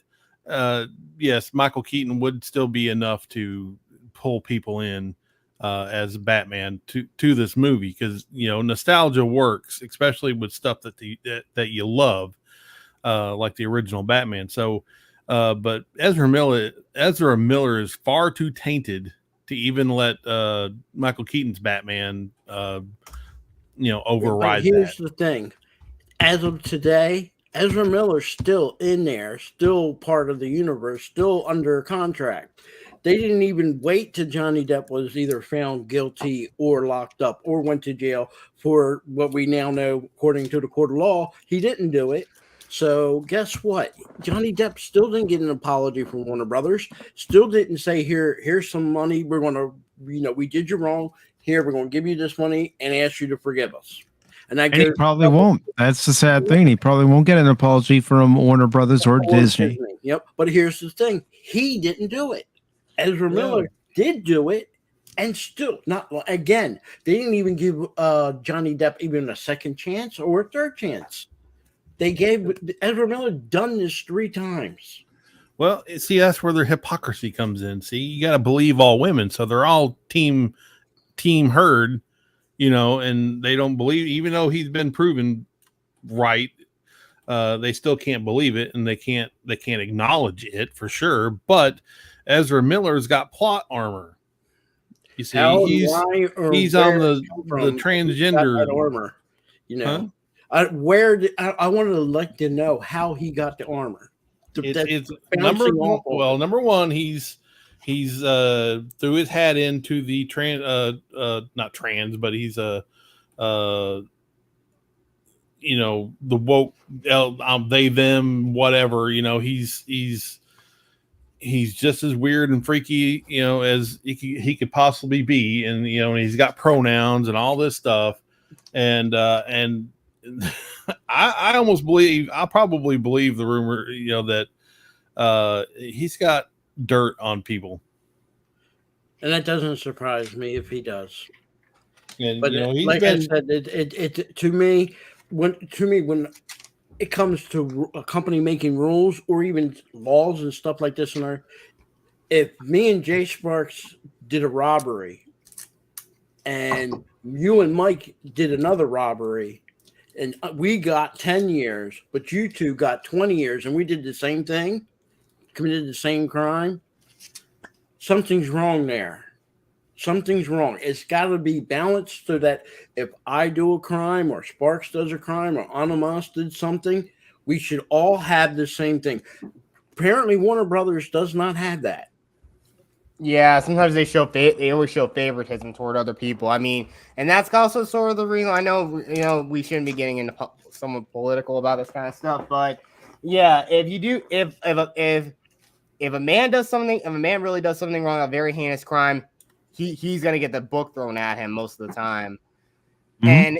And of course, if a woman does something, it essentially is almost essentially like a slap on the wrist, or it's a lesser sentence, because once again, it kind of goes back a little bit to what Lizzie Borden did many years, like hundreds of years ago. She probably the first woman actually tried for murder, and yet they acquitted her because they didn't think a woman could be capable of that, because this was back when they thought that, oh, women are the fairer sex. No, Lizzie Borden proved that women can be just as psychotic and insane and vindictive as men can possibly be. Exactly. And I don't think it has anything to do with politics. No, it's not. I don't think it political. has anything to do with political. But the only thing I would say about this, I like that they're correcting us. I like that they're saying this is not going to make money, so we're not going to put it out. Again, it's going to cost them money to advertise and put it out. And even if they don't collect 1/3, let's say they only make 1/3 of the money back, they're still going to lose that 1/3 because they had to promote it. They had to pay the actors to go around the circuit to promote it, not just here in the United States, but around the world if they're going to release it around the world. That costs money. So when the ship is sinking, you're not advertising, come on board our ship, it's a great cruise. It's a sunk ship. It does sink and be done and move on. So I'm glad. Like I said, I agree with what they say in the article, that they realize this is stuff left over from the previous way things were done. I'm going to give Discovery DC a year or two to clear up that mess, and then by the third year, I'm hoping to see good DC content. If not, then you can sink this ship for DC as you sunk the ship for Doctor Who. Yeah, the fact that they're canceling it says a lot more, not just about money. They could, if they did it right, they could recoup some of their money. I mean, they didn't have to take that big of a loss, $80 million. They could recoup some of their money. Like a long time ago, I bought a camper. I kind of got pressured into it, and it was a weird situation. I bought a pull behind camper. I got home, finally got to dig through it, and it was total garbage. Paid $3,000 for it, and it was such a mess. I couldn't. I knew it had problems, but I was gonna fix it up and use it. But it was such a mess that I ended up having to just sell it, and I ended up losing over $1,000 on it. But I still got back almost $2,000. So yeah, I lost money, but I didn't lose that much, or as much as the full price. So you recuperated some of it. Yeah, I recuperated some of it, so it didn't hurt as bad. Into the sinkhole, you didn't put more money into the sinkhole. Yeah, but they have a bigger problem. It's they have to recoup their brand name. They have to recoup, take the tarnish off of Warner Brothers, off of DC, and their name is mud at the moment. So right now they're trying to clean that up, and throwing more mud onto their name by putting that movie out is just counterproductive. It is. So they have to cut where they can, and take a few more hits. I mean, because it's just starting, so they have to still take a couple more hits, but they didn't have to take that hit. Yep. And that's what they're trying to do. They're trying to prevent, any more losses financially due to movies that they don't believe in. Just remember, there was an article that it was a week ago or 2 weeks ago on Pop Talk with Mike was reading that when they sold the DC universe, They didn't sell the DC universe. They sold the CW. The CW. Let's be all right. The whole umbrella. When they sold it, they didn't sell it. I think what was it? 250 million was what all they were asking for it, which is not a lot of money for what they paid. They sold it for nothing. They sold the CW for nothing because they couldn't ask for more because they couldn't even give it away. And sell their debt. That's what they did. They just they sold their debt. Yeah. Discovery. Some people love them. Some people hate them. Don't forget they did the infamous Devil's Ride with Eric Bischoff promotion.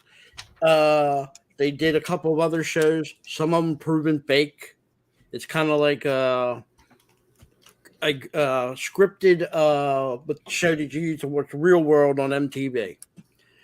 So Discovery for me is already kind of iffy there.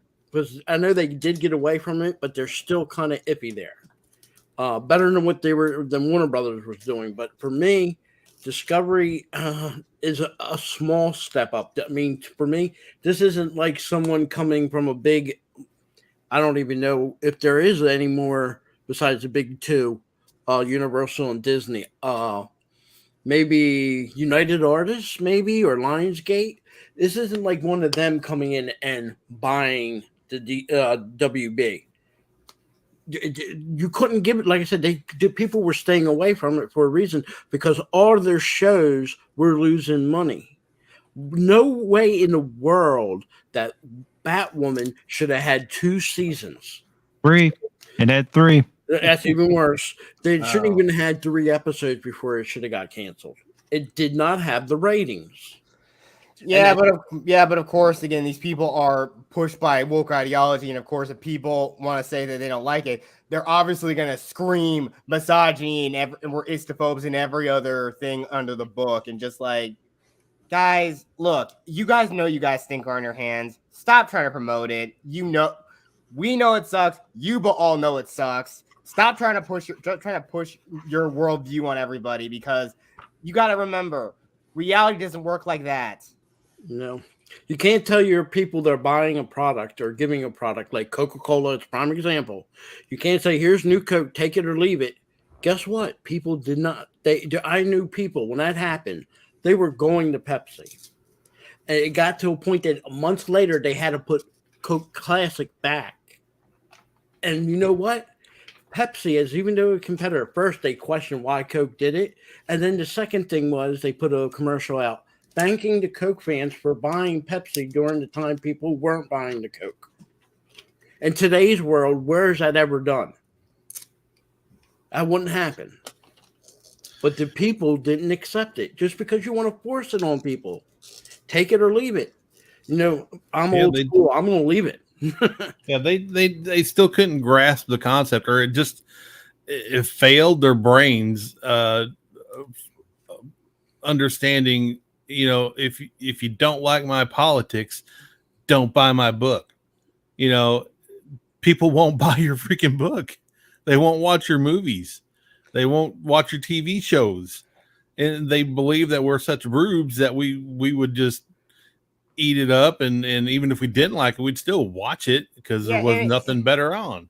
Yeah, it's the exact sort of thing we saw with like Battlefield, Battlefield 1, where they had a handicapped woman with a hook hand in World War II fighting on the front lines. And he only did it because his daughter asked, why can't I have someone like me why can't I have someone like me in your game, daddy? Is like, because it's World War II, sweetheart. He could have just done that, but of course he's trying to shelter his daughter because Patrick Soderbergh was going to crap all over history just to not make his daughter sad. Sometimes it's very, you just tell them there's a sad thing is, maybe not for the United States and the Western allies, but in the Russian and the Chinese armies, there were had Russian women fighting, Chinese women fighting. So they didn't have to go and recreate something that wasn't there. They had golden opportunities with things that actually happened at the time that was there. Like the Night Sisters bombing regiment from Russia. Yes, exactly. And of course, you already had the many spies, especially from France, that spied on the Nazis for the Allies. So why don't you focus on those women? There were a lot of women who were spies during the war. So there you go. That's true. Historical accuracy is not in their purview. Yeah, but that's of course the thing is, and of course he did the exact same thing. Oh yeah, well, if you don't like it, don't buy the game. And their sales slowly slumped. And it's kind of ironic. I'm hearing now that they said that the guy who's the CEO of EA said that, oh yeah, we don't need single player games because they're not profitable enough. Well, again, Jedi Fallen Order proved you idiots wrong. Yep. Mm-hmm. And now there are times I'd rather play a single player game than a multiplayer game. Yep. Exactly. Skyrim is the best selling single player RPG game, still selling even today. How many times Bethesda put it out? Still selling, and that's a single player game. EA wish they could have something. The only thing what made EA, and let's be honest, is John Madden football. That made EA. And right now, I could say in the last couple years, John Madden football isn't that popular anymore. That's only because they signed that exclusivity license with the NFL, and that's what killed it, because there were an abundance of sports titles, and now the only sports titles you seem to get are from either 2K or EA. That's true. You don't have the wide variety. You don't have Nintendo making their own football game or baseball game. You don't have Sony making their own football game anymore. None of the EA other sports do they go and get a player that's not active. Now they do have some throwback, but that's let's save the video game discussion when we actually talk about a video game. Sorry. Because I do want to get through this article. It's hard, Mike. See how we. I know. I'm sorry. Well, like I said at the beginning, that's why I'm tightening the reins. Yep, you're the referee, man. Referee. Continue. Okay, I'm gonna bring up a sports term. Anyone who's watched baseball knows it. I'm the manager. That's right. If I'm gonna put it in any kind of sports term, I'm the manager. I tell the umpires, this is my lineup. These are the players. I'm gonna go to this reliever when I need to go to this reliever, depending on the situation. If you want to go baseball analogies, that's fine. It's part of the channel. It always will be a part of the channel, even if it's not covered as much as it has been in the past. It's still part of the channel's DNA. Yes. So we have this other article from Variety, and it says HBO Max Discovery to merge into single streaming platform starting in summer of 2023. Goes on to say, is the whole of a combined HBO Max Discovery Plus greater than its streaming parts? Warner Brothers Discovery is going to find out next year. The media company announced a timeline for the two services to be fused together. HBO Max and Discovery Plus will launch in the U.S. as a single service in the summer of 2023, according to J.B. Peretti, CEO and president of global streaming and games for Warner Brothers Discovery, speaking on the company's Q2 earnings call. At the end of the day, putting all the content together was the only way we saw to make this a viable business, Peretti told analysts. Bringing HBO Max and Discovery Plus together is aimed at cutting churn, so there's something for everybody in the household, he said.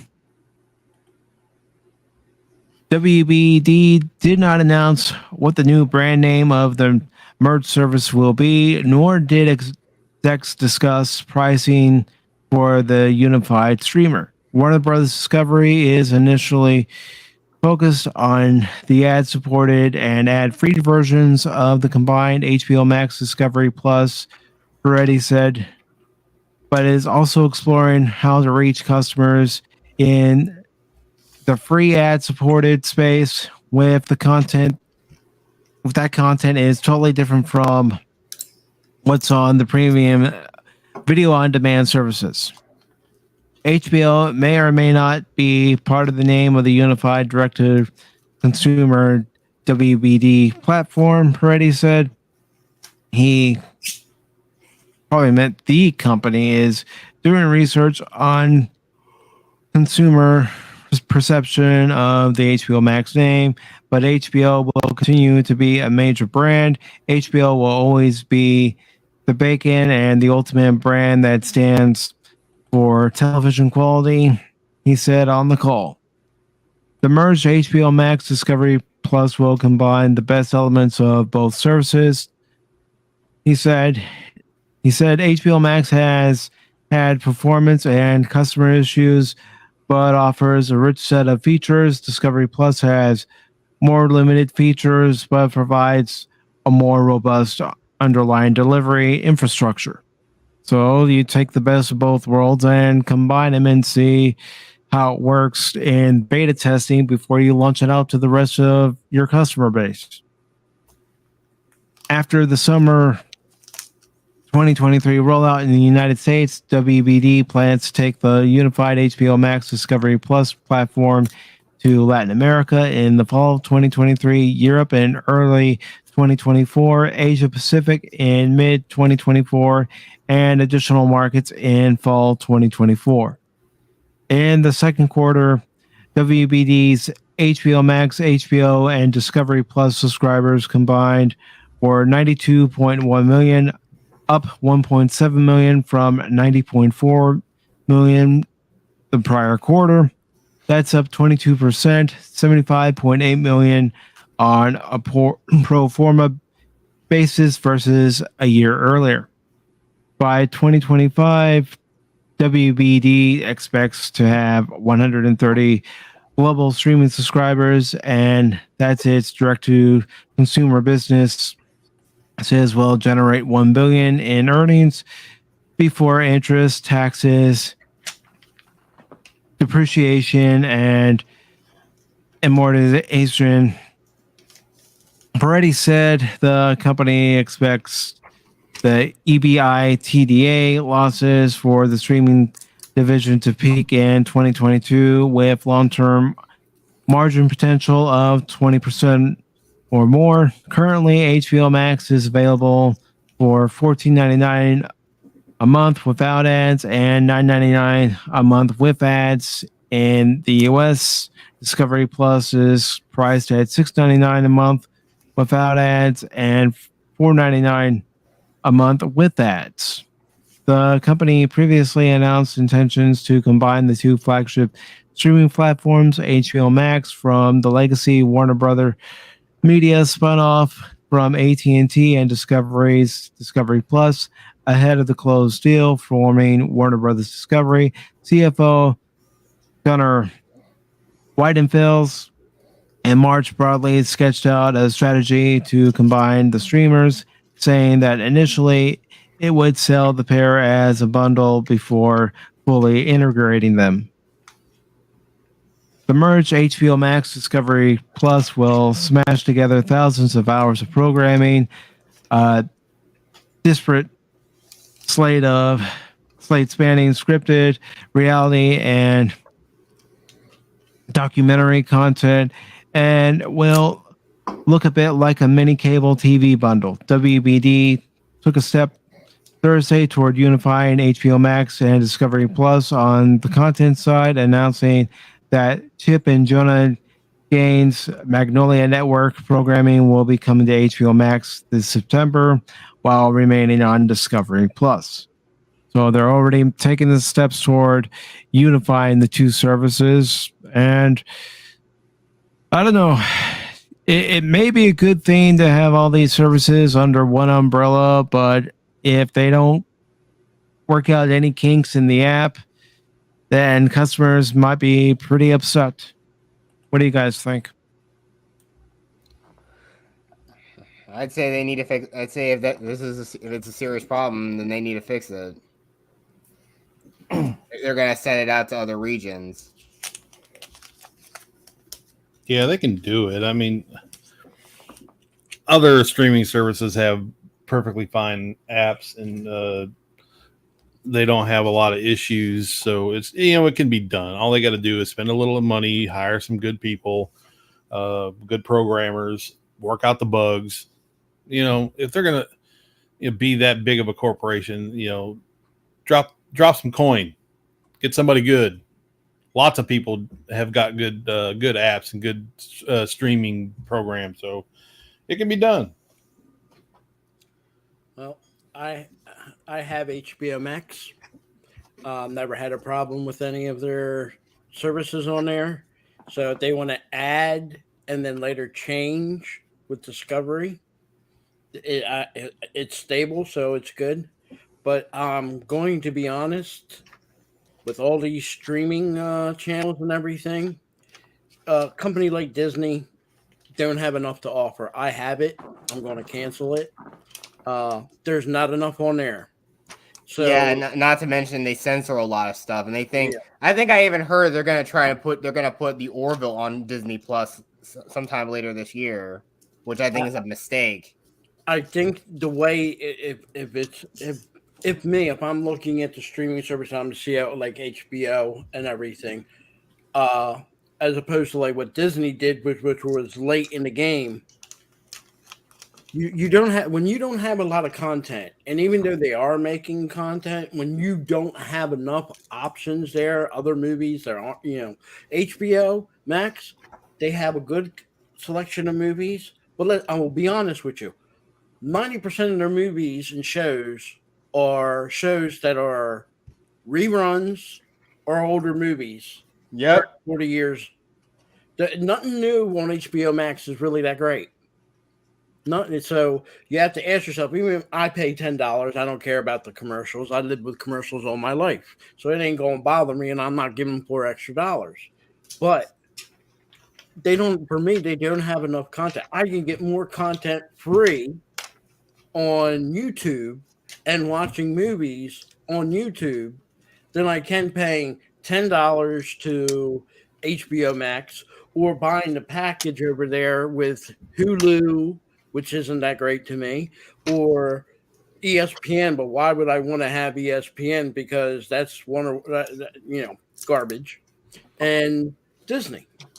I don't even subscribe to that because I only have Hulu separately because I don't understand why they want to bunch all three of those services together. Because I mean, if all together, that really be like you basically be paying almost upward of like $30 a month for all three of them combined. I mean, think of it this way.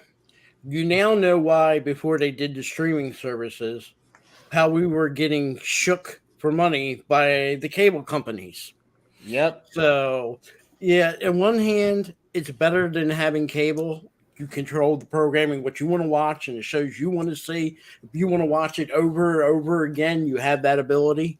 To me, owning one of them for a month or two or maybe even 3 is okay, but it's not something that I would say I want to pay for a whole year. I have HBO Max now for 7 months, and I'm already canceling it. Disney Plus, I'm canceling this year today. I didn't have it that long; I only had it 6 months. Like I said, I can watch much more entertainment on YouTube for free. Yeah, that is true. So. Yeah. And there are free services available to watch that you don't have to pay for. Tubi. Yeah, there's one I know you can watch some movies that are hard to find on any programming. I forget the name of the site, But you go there, you type the name of the movie, and they have it. You can watch it for free. Nothing. The only thing is you got to watch commercials. And since I grew up on TV that had commercials, that's not a big deal to me. Well, So- even bringing up, watching YouTube.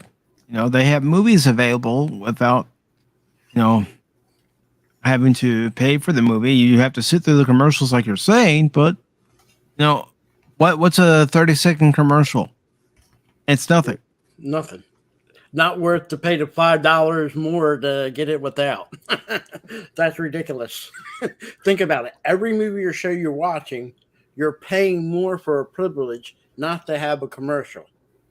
Yeah, that's always something I've always been annoyed by because, yeah, they always. And even then, I think a lot of the ads on YouTube are getting more and more intrusive, a lot more because, heck, when I'm watching on my Amazon Fire Stick, it gets interrupted every 5 minutes by another ad. Like seriously, I want to watch the dang video. Well, you do have an option on YouTube. You can get the premium thing that you don't have to deal with the commercials. But like I said, for me, normally commercials, even they put two together, 30 seconds, maybe 35 seconds, 40 tops. Yeah.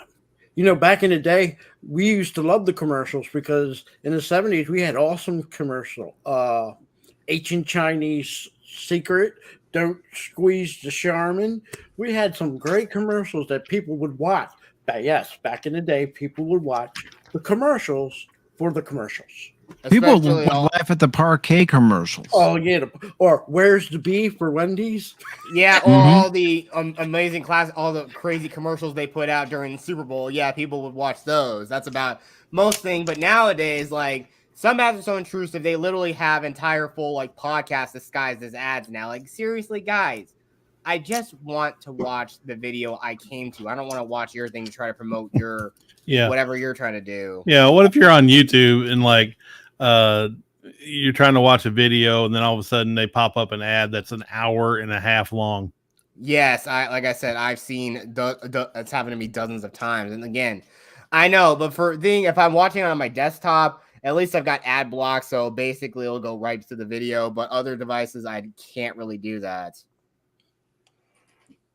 Or I mean, like I said, I know I also subscribe to Surfshark, but it turns out it doesn't skip the ads. It just gives me ads from those countries. I know people complain about advertisements and everything, and I understand it. But even when you go to the movies, when you're sitting there waiting for your movie and you got 10, 15 minutes and you're waiting for the movie to start, what does the cinema do? It shows you the movie trailers before the movie starts. Right. Or nowadays, you get the commercials before the movie and all the little advertisements associated with that particular theater or the company that's the main sponsor of that theater. And then you have to sit through the trailers. Yep. So that's already 20 minutes. That's already 20 minutes of your life wasted. Sorry, let me speak over your Sparks. Sorry. No, that's okay. That's okay. No, continue. I just said that. Yeah, I they already wasted 20 if minutes. If you notice in the years as got later, the trailers, you might get one or two back in the day, but now you go to the movie theater, you get the commercials, the slideshows, and the little thing. Then it starts, and they do the advertising for their convenient. Go buy soda for $6, go buy the popcorn and all this other stuff. Then they get to the trailers, right? Get your tickets at Fandango. Yeah. Then you get at least 4 trailers, and these trailers aren't short. You think about it, 4 trailers, 7-8 minutes maybe. That's about a good 30 minutes right there of trailers, and then you get to your 2.5, maybe 3-hour movie. Yeah, and I mean, even with the movie trailers, like half of them, like most of these trailers, these movies you're not really going to see most of them anyway. There's like maybe 1 or 2 you may be excited to see, but other than that, there's not really much. Because I think currently at my movie theater, it's a small one. You have 2 screens. I think currently what's playing right now is Super Pets and the Brad Pitt Bullet Train movie. I think that's about it. See, well, I don't mind trailers. It's more now than it used to be, but when you went to the movie theater, you wanted to see the trailers. you wanted to know what was good. We didn't have YouTube back then, so in order to get a glimpse of the movies that are coming, when you saw like the Ghostbusters trailer for the first time at a movie theater, it was freaking fantastic. You're like, oh, what the crap is this? Yeah. But now with social media, it's like they think it's going to get word of mouth out a lot easier now. But now it's also the point where there's going to be those jerks that are going to try to spoil a movie because they will. Yeah, I mean, you've seen the trailers before you ever hit the theater, and it does lose something. And all I'm saying is, if I don't mind the trailers, I don't mind the commercials anymore. I know the advertising is pretty in your face when you go to a theater, and because you usually want to get there early so you get a good seat, and so you got to sit through that crap. But as long as they're not playing it during the movie, I'm okay. You have to understand one thing. It's just like your supermarket. It's designed that way. If you're going in there and you're sitting there for 20 minutes and you got a soda and popcorn, now you're waiting there 10 minutes, you're going to start digging in your popcorn and your soda. I don't care who you are. You're going through the little slideshow and commercials before the trailers. That's maybe 5-10 minutes. Okay. Then you got your 3 to 4 trailers, which is about 30 minutes. This is all before your movie starts. But I guarantee you, your soda and popcorn's already getting low. So by the first hour into the movie, I guarantee you, your soda's gone, your popcorn is near gone, and because you're eating so much popcorn, what's the thing you have to go do, Mike? You have to go get another drink. There you go. And it isn't like home where you can hit the pause button. I'm going to go grab a soda. You got to wait because you don't know how long other lines are for people getting ready to go into a movie. People that are just like you that were sitting there all that time and now have to get another drink. Yeah, it's designed. Some of this stuff is designed that way, But I mean, why would they want you to go get another drink? If you're paying, I'm lowballing it, $8 for a soda, and you have to go get another soda, you're going to pay another what? $8.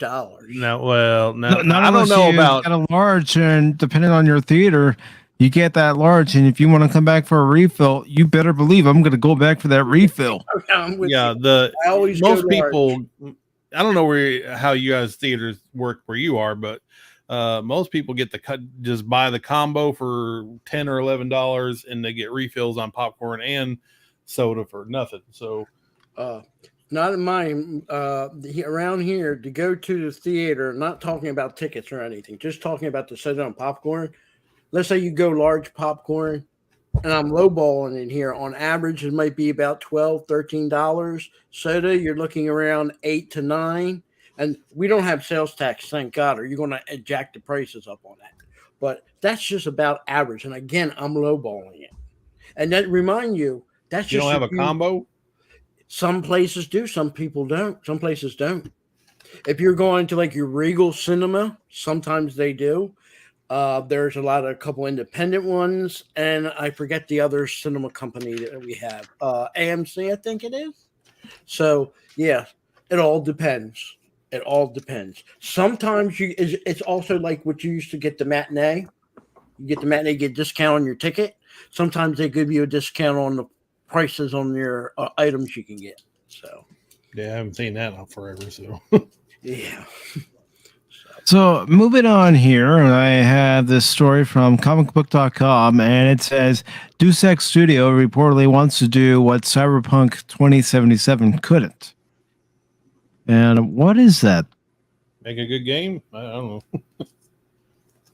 Make a game that doesn't have a lot of bugs. Make a game that actually works first time you install it. That would be nifty. Yeah. There was something about buying an Atari game back in the day, a Sega Master System game back in the day, a NES cartridge or a Super NES cartridge back in the day, where you plop that game into the system and you didn't have to worry about any patches. What you got is... It just worked. Yeah, it just worked. There was I never, out of any of those consoles, other than a CD. I've had a bad CD before, but any of the cartridge consoles, I have never seen a glitch in the game. So there you go. So this article says the team behind the Deus Ex series, apparently wants to bring the series back and show up CD Projekt Red Cyberpunk 2077. The Deus Ex series is one of the most beloved sci-fi cyberpunkish gaming franchises out there, and it really found a lot of love with its most recent games, Deus Ex Human Revolution and Deus Ex Mankind Divided. Both games were received quite well by critics, but Square Enix was supposedly unhappy with the sales of the last game, despite Eidos Montreal assuring fans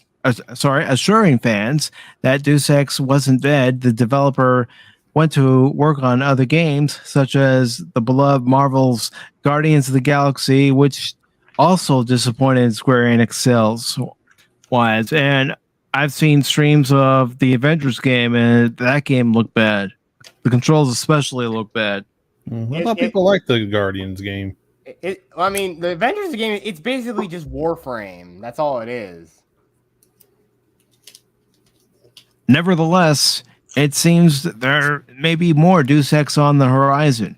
According to journalist Jeff Grubb, Eidos Montreal is interested in bringing back Deus Ex and using it to do what Cyberpunk 2077 couldn't, which is a bold ambition given all the aspirations CD Projekt Red and the community had for the game. What exactly Eidos Montreal wishes to do specifically achieve is a bit unclear, as Cyberpunk 2077 was a very large game in scope, and the Deus Ex franchise has always been semi-open world, typically opting for hub worlds instead of one big map. Nevertheless, it was noted that this ambition likely wouldn't be possible under Square Enix, and the luxury may be afforded to Eidos Montreal by its new owner, Embracer Group. As of right now, it remains unclear if or when Eidos Montreal will make a new Deus Ex game, but it sounds like if it's really happening, it's very, very early days. Of course, all of this should be taken with a grain of salt, like anything you read or see or hear. Since it's a rumor for an unannounced game, it's entirely possible Deus Ex will make a return, but things could change during the development that result in the team not going in the direction. Either way, it's certainly an interesting prospect that would be exciting to see. And then, of course, I asked, what do you want to see from the next Deus Ex game? And I'll be honest, I've never played any of them, so I'm looking at it like this. It's a rather bold statement by the Deus Ex studio to say, we can do what you guys couldn't. Okay, well, if you're going to make that statement, it's either put up or shut up. Yep. Yeah. Agreed. Totally Back it agree. up. I'm with you on that, Mike. I never played anything that, so far as I know, made by this company. But it's good to shoot big, but if you can't put your money where your mouth is, I always say, don't say something that you can't. Don't write checks your body can't cash. Yeah. I mean, Exactly. I mean, you think about these companies and they go quickly. You know, there's some stable ones out there, but you never want to be put in the 3DO category. And a lot of people don't know 3DO or remember 3DO. 3DO at one time was number 2 behind EA. And what destroyed that company, where they had everything in the palm of their hands as number 2, inner conflict with their developing and their staff. It blew it apart, and there's nothing left. And it kind of did similar to start it, was a statement kind of similar to what this studio did. throw out a statement. We're going to do something better than what these people did making this one. Well, before you can take on Activision, and before you can take on EA, and before you can take on any of these gaming companies, you better have something that can prove to the people that you are up there in that category. That's all I'm saying. So It would be like me shooting off my mouth saying, "Oh, I could do a better video than this content creator." yeah, I know what I'm capable of. I know what I'm not capable of at this point in time.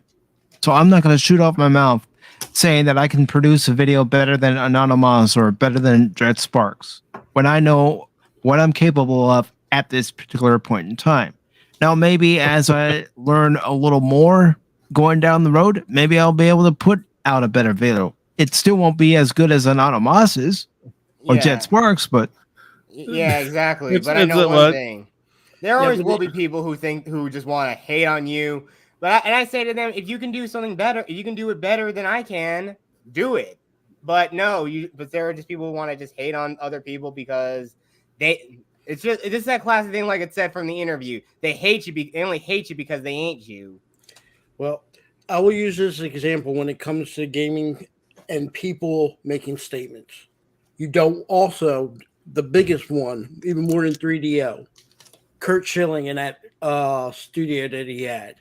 He thought throwing all this money and getting money even from his local state to help contribute and buying talent, kind of like a WCW style, and trying to create the best game. Yeah, he put out a good game, but it wasn't that successful. And not only that, that whole thing bankrupt after that one game kind of flopped. And he made statements, "Oh, this is going to be the best gaming company. We're going to have the best games, and when you see this game, you're going to love it." It wasn't that great. Sounds like they got the Donald Trump syndrome. Like I said, you don't. I'm like this. You don't say, "I'm going to beat the Super Bowl champion," until you actually beat the Super Bowl champion, because you don't want to put that on the wall for your competitors to use against you if you don't do it. And believe me, in anything, not just in sports, in any type of business or stuff, it's a competition. You can't perform, they're gonna destroy you. 3DO and Kurt Schilling, I forget. I'm sorry, I don't remember his gaming company, but yeah, I think he lost over $120 million. I don't remember that name, but I know we all know Atari. Atari were the ones who single-handedly destroyed the market in 83. oversaturation, and not to mention a bad ET port. Exactly. And a refusal to upgrade. You know, when you have your system, they normally run, 5 to 10 years, mostly on a 10-year cycle. Yep. Atari still was trying to push the 2800 at a time when that graphics and everything in that gaming system, it was at the end. Yeah, the same thing happened in the 90s with the Genesis. They kept trying to prolong it and try to show that off as like, this is our thing for the people who still can't do it. But the Saturn is supposed to be our premium console, just like how we see more recently with the PlayStation 4 and the PlayStation 4 Pro, which is just a much more fancier upgrade with only slightly better graphics. When it came to Sega, their mistake was before that, when they had your Sega Genesis, which was very popular. It was again coming towards the end of the cycle. So then they had the Sega CD, and then they released the 32X. And these are two separate, you can almost call them two separate systems that attached to your Sega. So one was an additional cartridge, and one was a CD. And well, again, it goes back to what Jet Sparks was saying. Sega of America was trying to prolong the lifespan of the Genesis. Sega of Japan, however, said, no, we want to focus on the Saturn. The Genesis days are done. I think at that time, between them two things and them systems, Sega was number 2. Nintendo was number 1. That took them out of the running. And that's why you got your Sony. They moved into the spot. Uh, I think that destroyed that company because Sega, they don't even focus on consoles anymore. They're No, the what gaming- what killed it was the fact of what they did with the Genesis and 32X and Sega CD, and the Saturn. It didn't perform all that well here in the U.S. So by Yeah. the time the Dreamcast came out, everybody was like, "We've moved on, Sega. See you Yep. later." Yeah, and and that's plus- Yeah, unfortunate such a good because console too, though. Yeah, Mhm. the PlayStation 2. Yeah. I got a Dreamcast. I got tons of freaking games for it. It's just, and it was a good system, but a little too late, maybe. Yeah, Mhm. I can say that. I would give anything to have a Sega Genesis again. Or not Genesis, I mean Dreamcast. That's the console I grew up with. First console I ever had was the N64. I know, I'm still a baby. Yeah, baby. The company I mentioned before, 3DO, had a good system, Neo Geo. But the problem was they were so damn, excuse my language, expensive. Yeah, it was Gaming $700. cartridges were $70 to $60 range new when you're buying it. And that was back in the 93. 90s. Yeah, 93, I think. Yeah. So, not to mention the size of the cartridges. yeah. Yeah, Uh, it's like they were like the laser discs of like cartridges. It was crazy. Prime example of, like I said, some of these companies, just like we were talking about the movie and TV industry, gaming ones are even worse. And some of them, like I said, they died on the hill. That they thought, okay, we're in the console, and we're also making games, and some of them died on that hill. 3DO, and some of them said, okay, Sega. They knew they blew their fan base up. We're only going to put gamings out. We're not doing consoles anymore. So they Yeah, learned the because they hard knew way. that if they tried to make another console, it wouldn't sell. Nope. And sadly, even right now, even if they can put out a good one, they're not going to get in that. There's no room for a third competitor for what is today Xbox and the PlayStation. There's Microsoft, there's Sony, there's Nintendo. And Nintendo's doing pretty well with the Switch.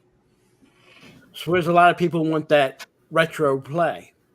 That's why I think where Nintendo makes most of their money is that people want to do that retro. Sega, I think people they still have a bad taste in their mouth when it comes to that company.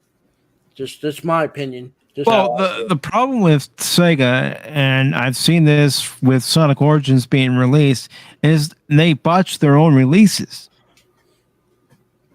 You have something that someone, and this was a lot of someone's who were looking forward to, was Sonic Origins, because you could finally play Sonic 1, Sonic 2, Sonic 3, and Sonic 3 and Knuckles, but they still botched it. There are tracks that they had to take out of Sonic 3 due to legal issues with the Michael Jackson estate. Yeah, but I could say one thing. At least like we got games like Sonic Mania, and that was a fan made game. Yeah. And that was closer in spirit to the original Sonic games than anything that's come before it or since. I was a big Sega person when I was growing up, and as an adult in the 90s, Sonic was the main reason because I loved playing that game. I loved the original Sonic.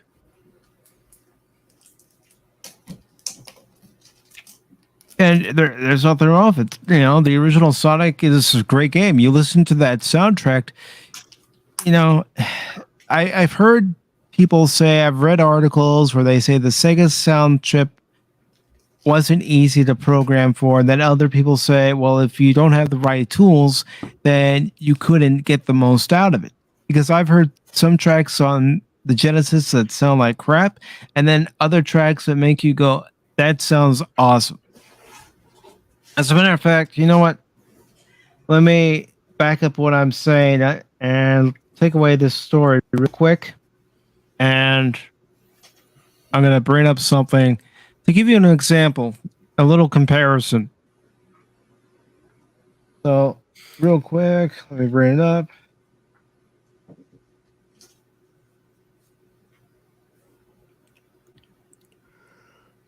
And by the I have way, it up. but Crit popped in your chat stream. Yep. I acknowledged it. And that's another thing. I don't want people to get offended if I don't actually say hello to them. I will make an effort to go into the chat and acknowledge anyone who pops in. And all right, so let me. This first one, and it's an audio track from Turtles in Time, and it's the Super Nintendo version. And I'm not going to play the whole thing, but I'm going to play enough where you can hear that version, and then I'm going to play the Genesis version. Just to... All right. So make sure that you all can hear it. Don't forget to pause it, like I think every 10 seconds. No, for these, I don't have to. It's part of the game soundtrack. Okay. I don't want you to get copyright, that's all. All right, so here we go.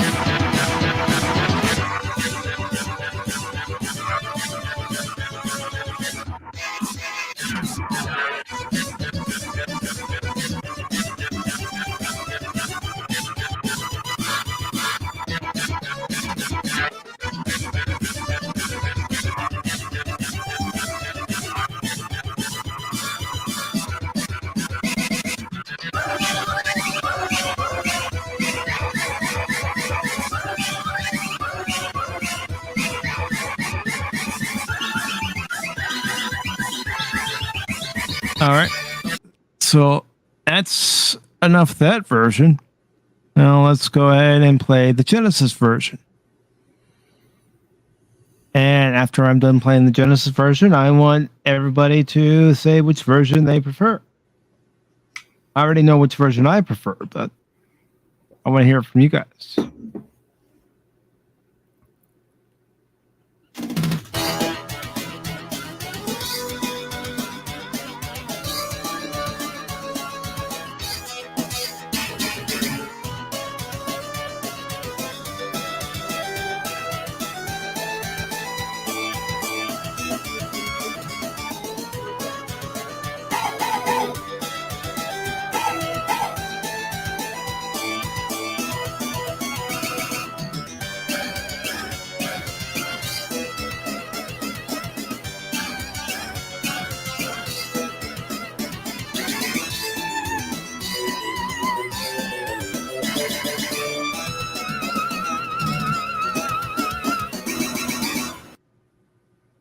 All right, so which version do you prefer, the Super Nintendo version or the Genesis version? Gonna have to give it to the old Genesis. Genesis. I would have to lean, even though the Genesis one seems to be more, using a synthetic keyboard and all that stuff. The other one does have the keyboard, but I'm going to go with the NES because it does have better. It's not all synthesizer. Well, Genesis sounds cleaner. Sounds more. No, I agree with sharper. that. Well, I will say Konami is one of them gaming companies you never have to worry about if you buy a game and you're not sure. If it says Konami on there, to me, I'm not saying they can't do any wrong, but it's a game you can play. You're not going to question the gameplay. Music, you might got a little problem there, but gameplay, Konami's up there. And as far as my vote is concerned, I'm going to go with Hyperstolen Heist. The Genesis soundboard, it just had a little bit more of an edgier sound. Yep. Genesis was a very more edgy console. Even take like Mortal Kombat. They did it better than Nintendo. They kept the blood in. It was the graphics were better. And I didn't even know this until like later on, and because all I ever played was Nintendo, couldn't afford both consoles, obviously. So, heads up, everybody, Anonymous was poor. but so I don't think any of us are rich on this panel. yeah, probably Nope. so there's a reason why you mentioned the blood. Super Nintendo didn't do it on their system. It was generic because in Germany and some other countries in Europe, and there's probably a few in around the world, they don't allow you to have blood in their games. Forget Well, the rating. Nintendo didn't do it because they considered themselves a family-oriented company. Yeah. Genesis was more. Yeah, it was for the Yeah. edgy. It was for the more edgy adult audience. Yeah. But I'm not sure if the law is still the same in Germany, still to this day, where your gaming, it's you can't show blood. It just wasn't allowed. That was German law. So you don't want to alter content just for one region. They try to keep it. Nintendo tried to keep it. What in my eyes, if they made it in Japan, they're going to ship it everywhere like it's in Japan. Where Sega Genesis, they had the freedom. They can, okay, this is Germany. We'll alter this for them. But you know what? If these other places, they allowed us to show the blood or, that type of deal, they didn't care. Well, I don't know. I mean, yeah, I'm sure the other countries were a factor in it too, but I think Nintendo didn't want to be that adult, even for American audiences. They wanted to be more wholesome, more PG, I would say. And I even think that's even before they came out with the game rating system. Yeah, well, I'm just saying they were self-censoring themselves, because they it's all about reputation. Also, they were the console of Mario and Duck Hunt, and lots of different more family-friendly games. Even though they did have Mortal Kombat, but they still wanted to tamp it down a bit. It's family-friendly game. What? You said Duck Hunt. It's family-friendly game. It didn't have any blood. There was no blood. But you're shooting ducks, even though they're digital. You're shooting ducks. I think the ducks are going. Hey, I'm like the cat. Eat more chicken. Duck, eat more chicken. Yeah, but we all know one thing. Everybody, whenever that dog laughed at us, we all wanted to shoot him too. I tried. I was just going to bring up a video. Just real quick, I knew there was a big stink, and I remember this was in the 90s. I'm not sure which system had it, but when Mortal Kombat came out with its first ever blood in the combat, I'm not sure which Mortal Kombat, which version it was. There was a lot of stink about that. Yeah. It was a Super Nintendo version. Yeah, there was no blood. They even removed all like the bloodied heads at the bottom of the pit, and of course, anytime you hit the opponent, it looked like they say it was sweat that was coming off of them whenever you hit them. There was the one. What was it? Scorpion and what was it? Smoke that did the little dagger throw with the chain, and it did it, and people were complaining about that. Smoke didn't come up until Mortal Kombat 3. No, he appeared as like a secret character in 2. Oh, did he? You had to go. You had 3 secret characters in Mortal Kombat 2. You had to reach certain parameters in order to find them. Jade, Smoke, and of course the most dangerous of all, Noob Saibot. I think you had to play 200. You had to play 250 matches of versus mode in order to reach and beat him. And he was probably the hardest of all the secret characters to fight. Yeah, we didn't know that crap back then. You had to read like you had to read Game Pro magazine, Electronic Gaming Monthly, and oh yeah. Us normie poor people, we just got the game and played it till we got bored, and then dropped it and came back later. Yeah, but I know for all those kids in the early 90s, that was probably the talk of the playground, most likely. It was because we wanted to. What we did was we all played on one system, and the reason being on that game was to unlock it all. So if we had like 3 of us and we were having to spend a night type deal, when one person got tired, here you take over, then here you take over, or I can't beat this character, you beat it, and that's how we got it all unlocked. Yeah, And I, like I said, there were some games you didn't know that you can unlock certain things, but on this one, this Mortal Kombat, to get smoke, and just like Spark said, you had to do a lot of work. You had to do a lot of work. But it was, and at least when you lost in a game, you didn't have this dog doing this in each and every game. Duck hunt. This and NASCAR is Southern people's entertainment when it comes to playing video games. Yeah. Excuse me, what do you say? Yeah. Wow, are you stereotyping, Phil? I'm Southern, so I can stereotype myself. I guess. Well, And it's allowed. I'm from the South too, Tennessee born. So, yeah, but you know, we joke around. I'm just a joke, you know. But I love eating duck, so shoot more duck. No. Duck. But if you want to see, you actually want to see ducks shoot each other, play Duck Game from Adult Swim. It's just a hilarious game, 8-bit style. I think if you look on my channel, I think I've like streamed it once on my channel. So, and I question Mike why he has Duck Hunt on available so quickly. You know, I never took him as like the outdoorsman. Oh, be quiet, Phil. Gonna go outdoors to play ball, or we can watch ball, baseball. Is that considered an From a outdoor sport? generation where we had to go outside and play outside and come home when the lights came on. Yes, but there's some people, just like in that movie, you don't give a BB gun, let alone a real gun, to certain people. You know, there are some of these special people not even hand them a BB gun. Yeah. Don't give anyone who's cuckoo for Cocoa Puffs a gun ever. Or a woman. Just teasing.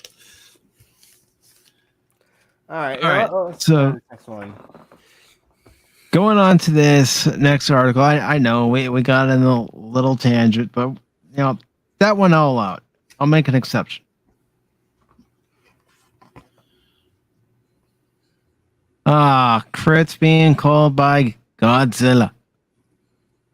Well, have fun watching Godzilla destroy another city in Japan. Isn't that country dead by now? No. Godzilla's really incompetent. Well, you know, he only focuses on one area. Oh, okay. I'm surprised why the whole island isn't rendered uninhabitable at this point for all the times he's destroyed it. They're like Louisiana. Every time they get a flood, they just rebuild until they get another flood. Every time they put up a new building, this isn't going to attract the attention of Godzilla, is it? Why? You do realize how many times he's attacked our city, don't you? Yeah, but look at this building. It's pretty. It'll be fine. You know, you have to feel sorry for the model makers because they put all that attention to detail and build these wonderful Japanese-style cities only to have some guy in a costume stomp around and destroy it all. What? What do you mean, costume? Whoa, Phil. Godzilla. Don't do this to me, man. Don't do this to me. I don't know if I can handle this. Some guy in a costume? It's conspiracy theory, That's Mike. blasphemous. It's just a conspiracy theory. Don't believe Phil. Hold up. There's an actor that played drinking the Godzilla Kool-Aid. in a costume. Yeah, okay. We gotta move on. All right. So this story from CBR says Batman's new mass murdering villain has an unsettling Bruce Wayne connection. DC's Flashpoint Beyond #4 discloses the secret identity behind the mass murdering Clockwork Killer. And the reveal has major ties to Bruce Wayne. It's Catwoman, right? All right, so it says DC's Flashpoint Beyond #4 reveals the face behind Batman Thomas Wayne's mass murdering villain, the Clockwork Killer, to be none other than his own wife, Martha Wayne, who is also the Joker of the Flashpoint universe. Flashpoint Beyond #4 comes from writers Jeff Johns, Tim Sheridan, and Jeremy Adams. Artists, I'm not even going to try it. I'm just going to end up butchering it. Mikhail Janin, but the first name, I'm not even going to try it. Yeah, that's right. Call me chicken. Colorist. Romulo. Okay, that's another one I'm not going to attempt. I'm just going to end up butchering it. I'm trying not to do it. And Jordy Belair. No offense to those particular individuals, but I'm not going to do it. And letterer Rob Lee. The issue sees Thomas, the Batman of the Flashpoint universe, closing in on the Clockwork Killer, a murderer who killed characters such as Ebar Thrawn. Probably said that wrong. Earlier on in the series, as Thomas discovers new clues pointing to who the identity behind the killer might be. Dexter Dent breaks into Arkham Asylum to visit his mother, Gilda Dent, who has become the Flashpoint universe's Two-Face. Thomas uncovers the killer's true identity right as Gilda introduces her son to a voice she's been talking to in prison. Martha Wayne, the Flashpoint universe's Joker, steps out from behind a wall, revealing herself to be the one behind the ghastly homicides.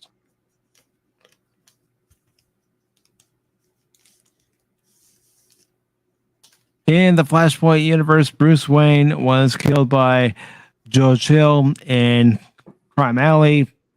Instead of Thomas and Martha, the tragic event caused Thomas and Martha to spiral in different directions, with Bruce's father becoming a much more violent version of the Dark Knight, while his mother transformed herself into the Clown Prince of Crime.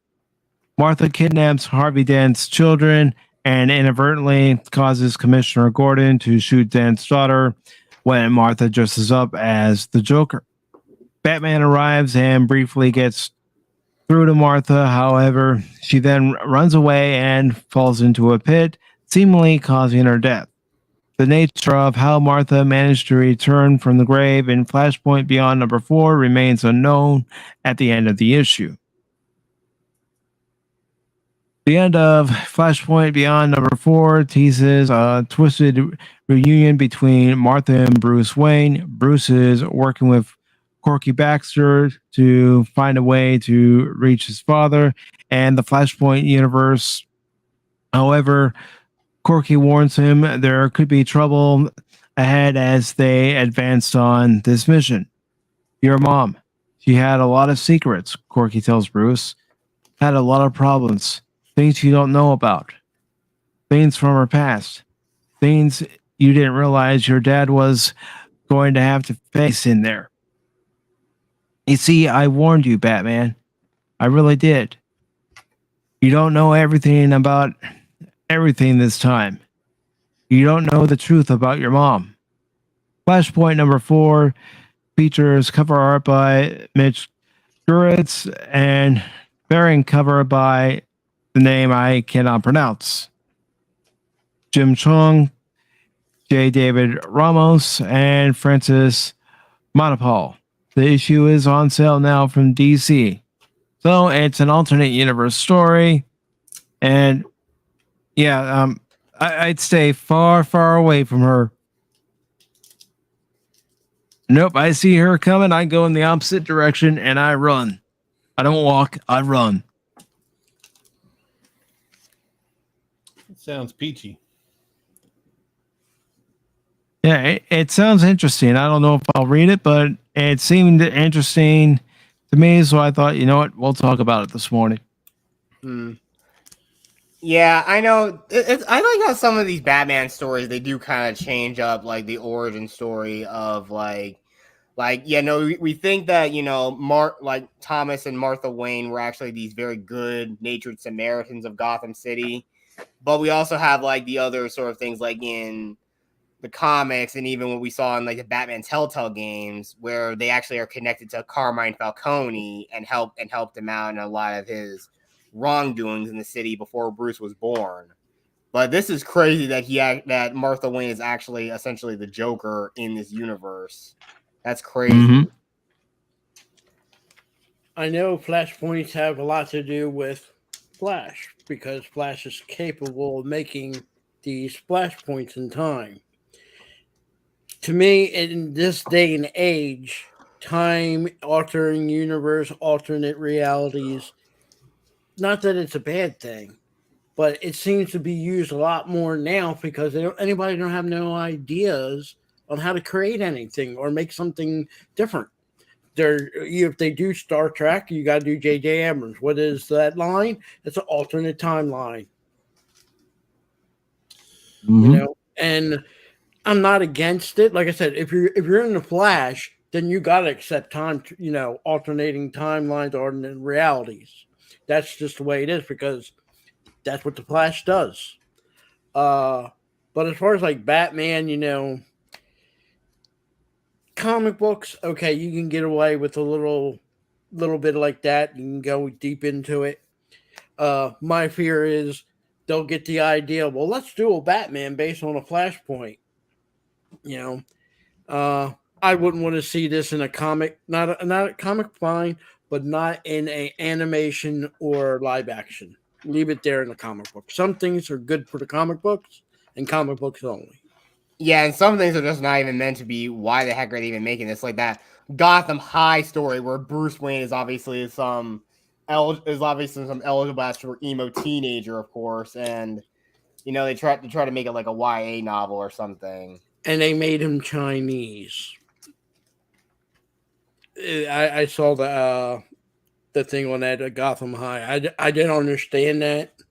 If you want to make him a person of Chinese, then you take a character, you make him Chinese, and you make him either a totally new character, or you make him like what's the one where Lucius Fox's son in one of them is alternative. He's a Batwing or something like no, I'm not sure.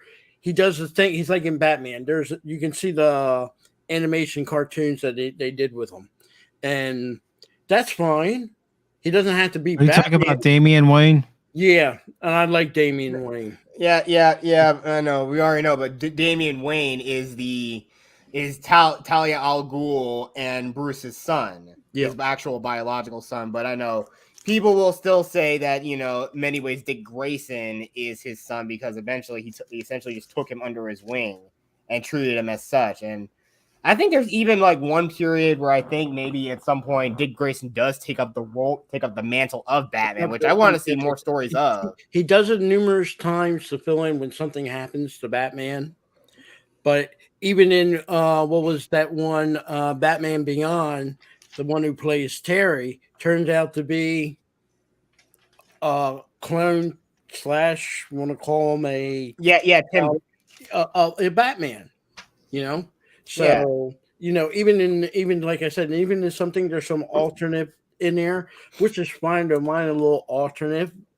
But the time thing, it's just so many people are doing it now. It's like we don't have an idea, We got time travel, and particularly like I said, J.J. Abrams don't have nothing wrong with this movie, but when you collate that whole timeline, all your movies are based now off a different timeline. I didn't like the one where it's basically a Wrath of Khan remake without you knowing it's a Wrath of Khan remake.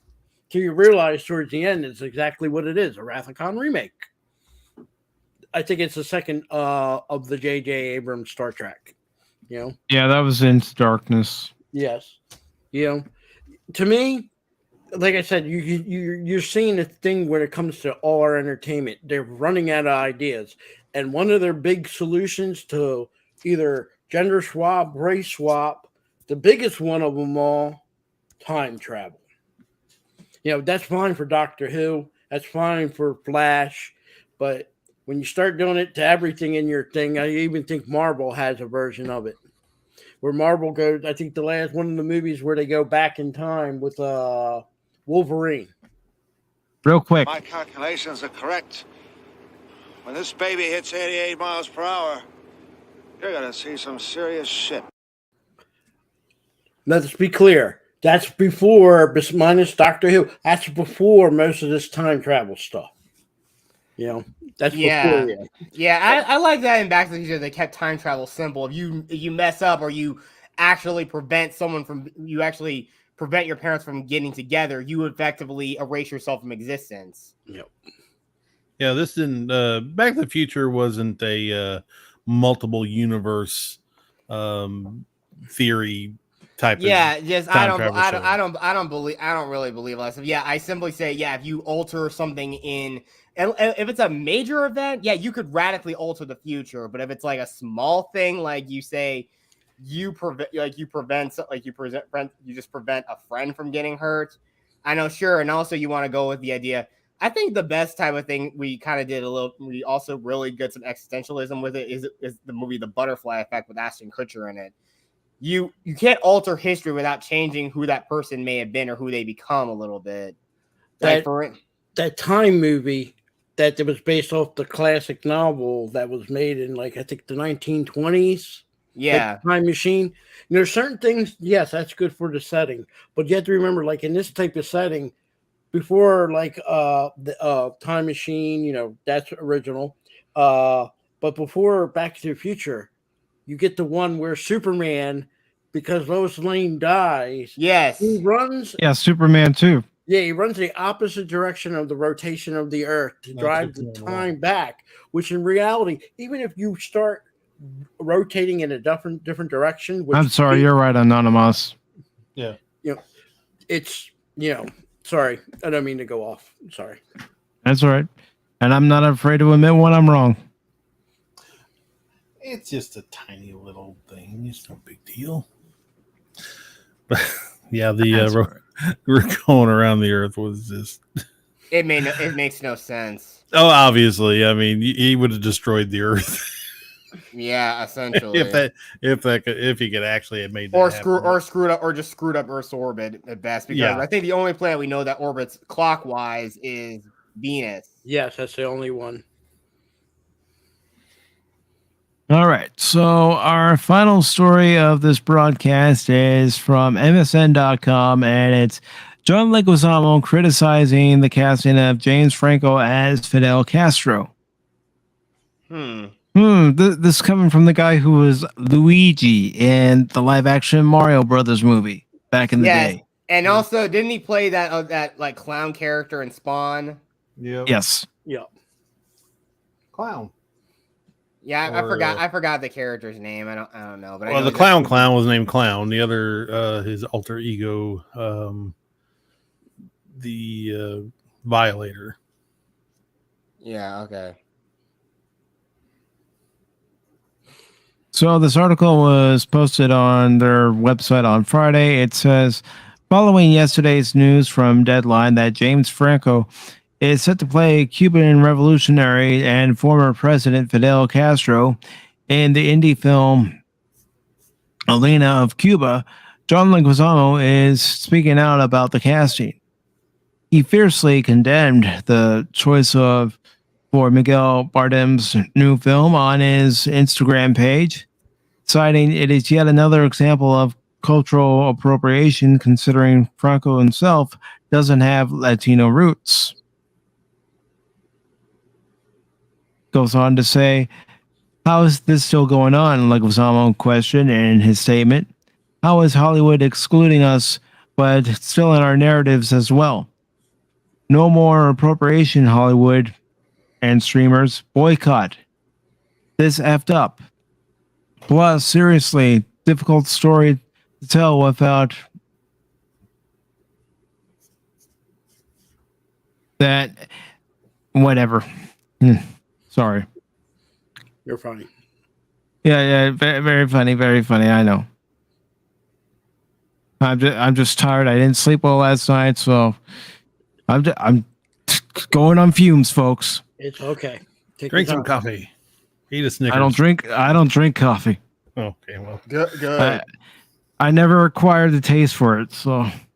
Well, just make it taste like a candy bar. You got to put a bunch of fruit in it. Coffee's nasty. It is. I'm just saying, it's nasty. Nah. I don't know how my grandparents could ever take drinking that stuff. Get this man a Coca-Cola. Anyways, he goes on to say how it's wrong, and goes on to say, Franco isn't a Latino. Leguizamo, who himself is Colombian, of Colombian descent, has long been a fervent advocate for the inclusion of Latino actors and stories on screen. Not only that, but he's generally been a proponent of teaching more about Latino history and generally giving more recognition to the Latino community, considering a growing percentage of the population is of Latino descent. And it goes on to say, Elena of Cuba follows the life of Castro's illegitimate daughter, Elena Fernandez.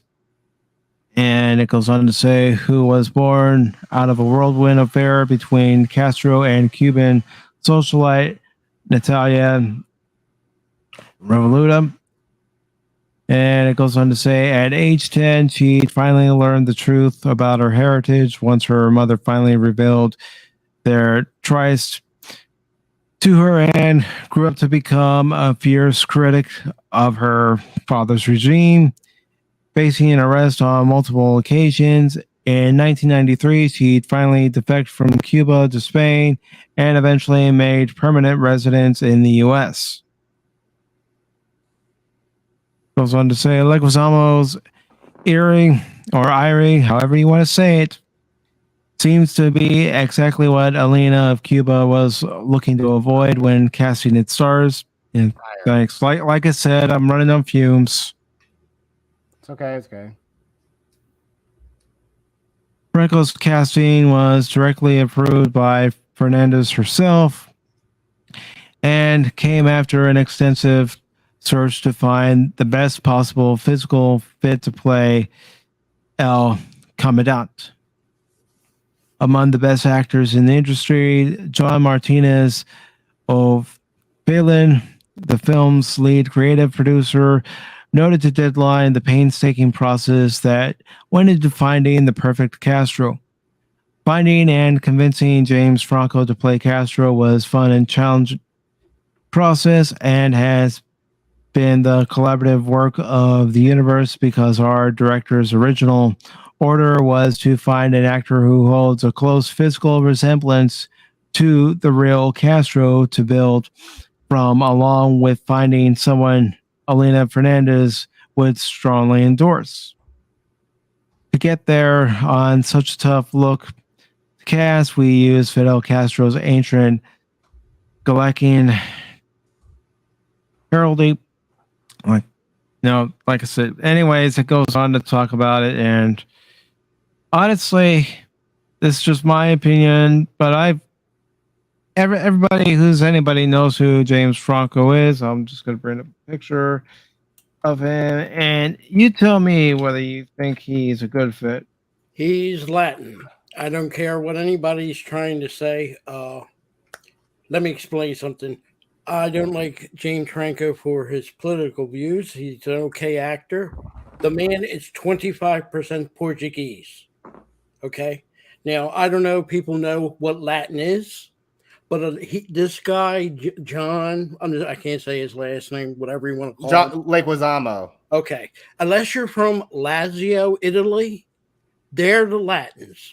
That's where Rome is. That's what they spoke, Latin. To the way I can use the term, and I'm trying to use the trans way where people can understand. Latin is step one. Italian is 1B. Latin is to Italians what Old English is to the English.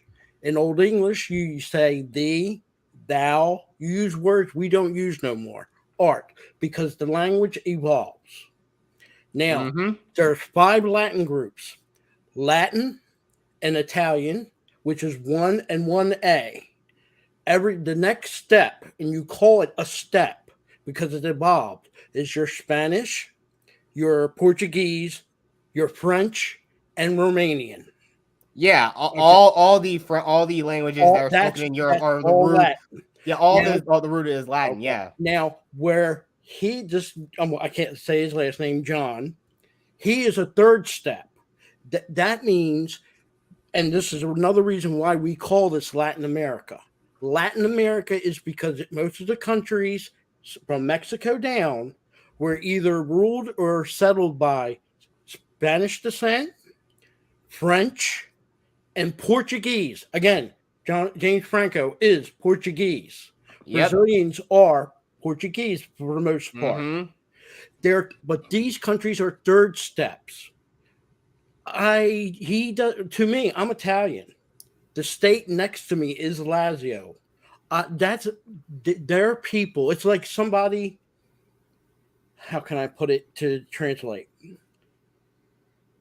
Somebody from Hawaii saying their way is the right way, and the people in England are wrong. Their English is wrong. I mean, for example, like England is 1A, and then their Old English is 1. But then you have the United States, Canada, New Zealand, South Africa. These are second steps, or even in some case, third steps. Okay, that means you have a chance to have that blood or that heritage also included. I'm trying to be as specific, but linguistic-wise and cultural-wise, it's hard because there are some people, Philippines, they're Asian descent, but they speak Spanish. They're not Latin. Haiti and the Dominican Republic, one speaks Spanish, one speaks French, but they're Black African. They're not Latin. To be Latin, true Latin, you have to be from Lazio, Italy. And if you're not from Lazio, Italy, then you're one step away. You're either French, Romanian, Spanish, and Portuguese. He's Portuguese. That's a country next to Spain. Yep. He's like I said, he's step 1, where John is step 3. He's from Colombia. So who's he to tell who's in the Latin group or not? And for the record, there's no Latinx. There's no Latinx. And people don't take my word for this. What I tell people is this. When you come across stuff like this, research. You can do a Google search. Type in there, what is a real Latin? Say real Latin. The first thing that's going to come up is Italian. Then it's going to give you the rest of the history of what is also Latin. Your Romanian, your French, your Portuguese, and your Spanish. Then it tells you again, next step, Brazil, Portuguese, but they're a step away from Portugal. And then all the South American countries are one step away from Spain. So it gets complicated, but once you get the reality of it, to me, and I'm sorry, this sounds mean. I love everybody. Nobody has the right to say who's a Latin, especially if you're a third step, to somebody who's a second step. That's like telling your grandfather who and what your history is. And you have your grandfather knows. It's not to be a racist thing. It's not to be anything. He is 25% Portuguese. He has the cultural look. He almost looks like Franco. If you look at it, I can see why they picked him.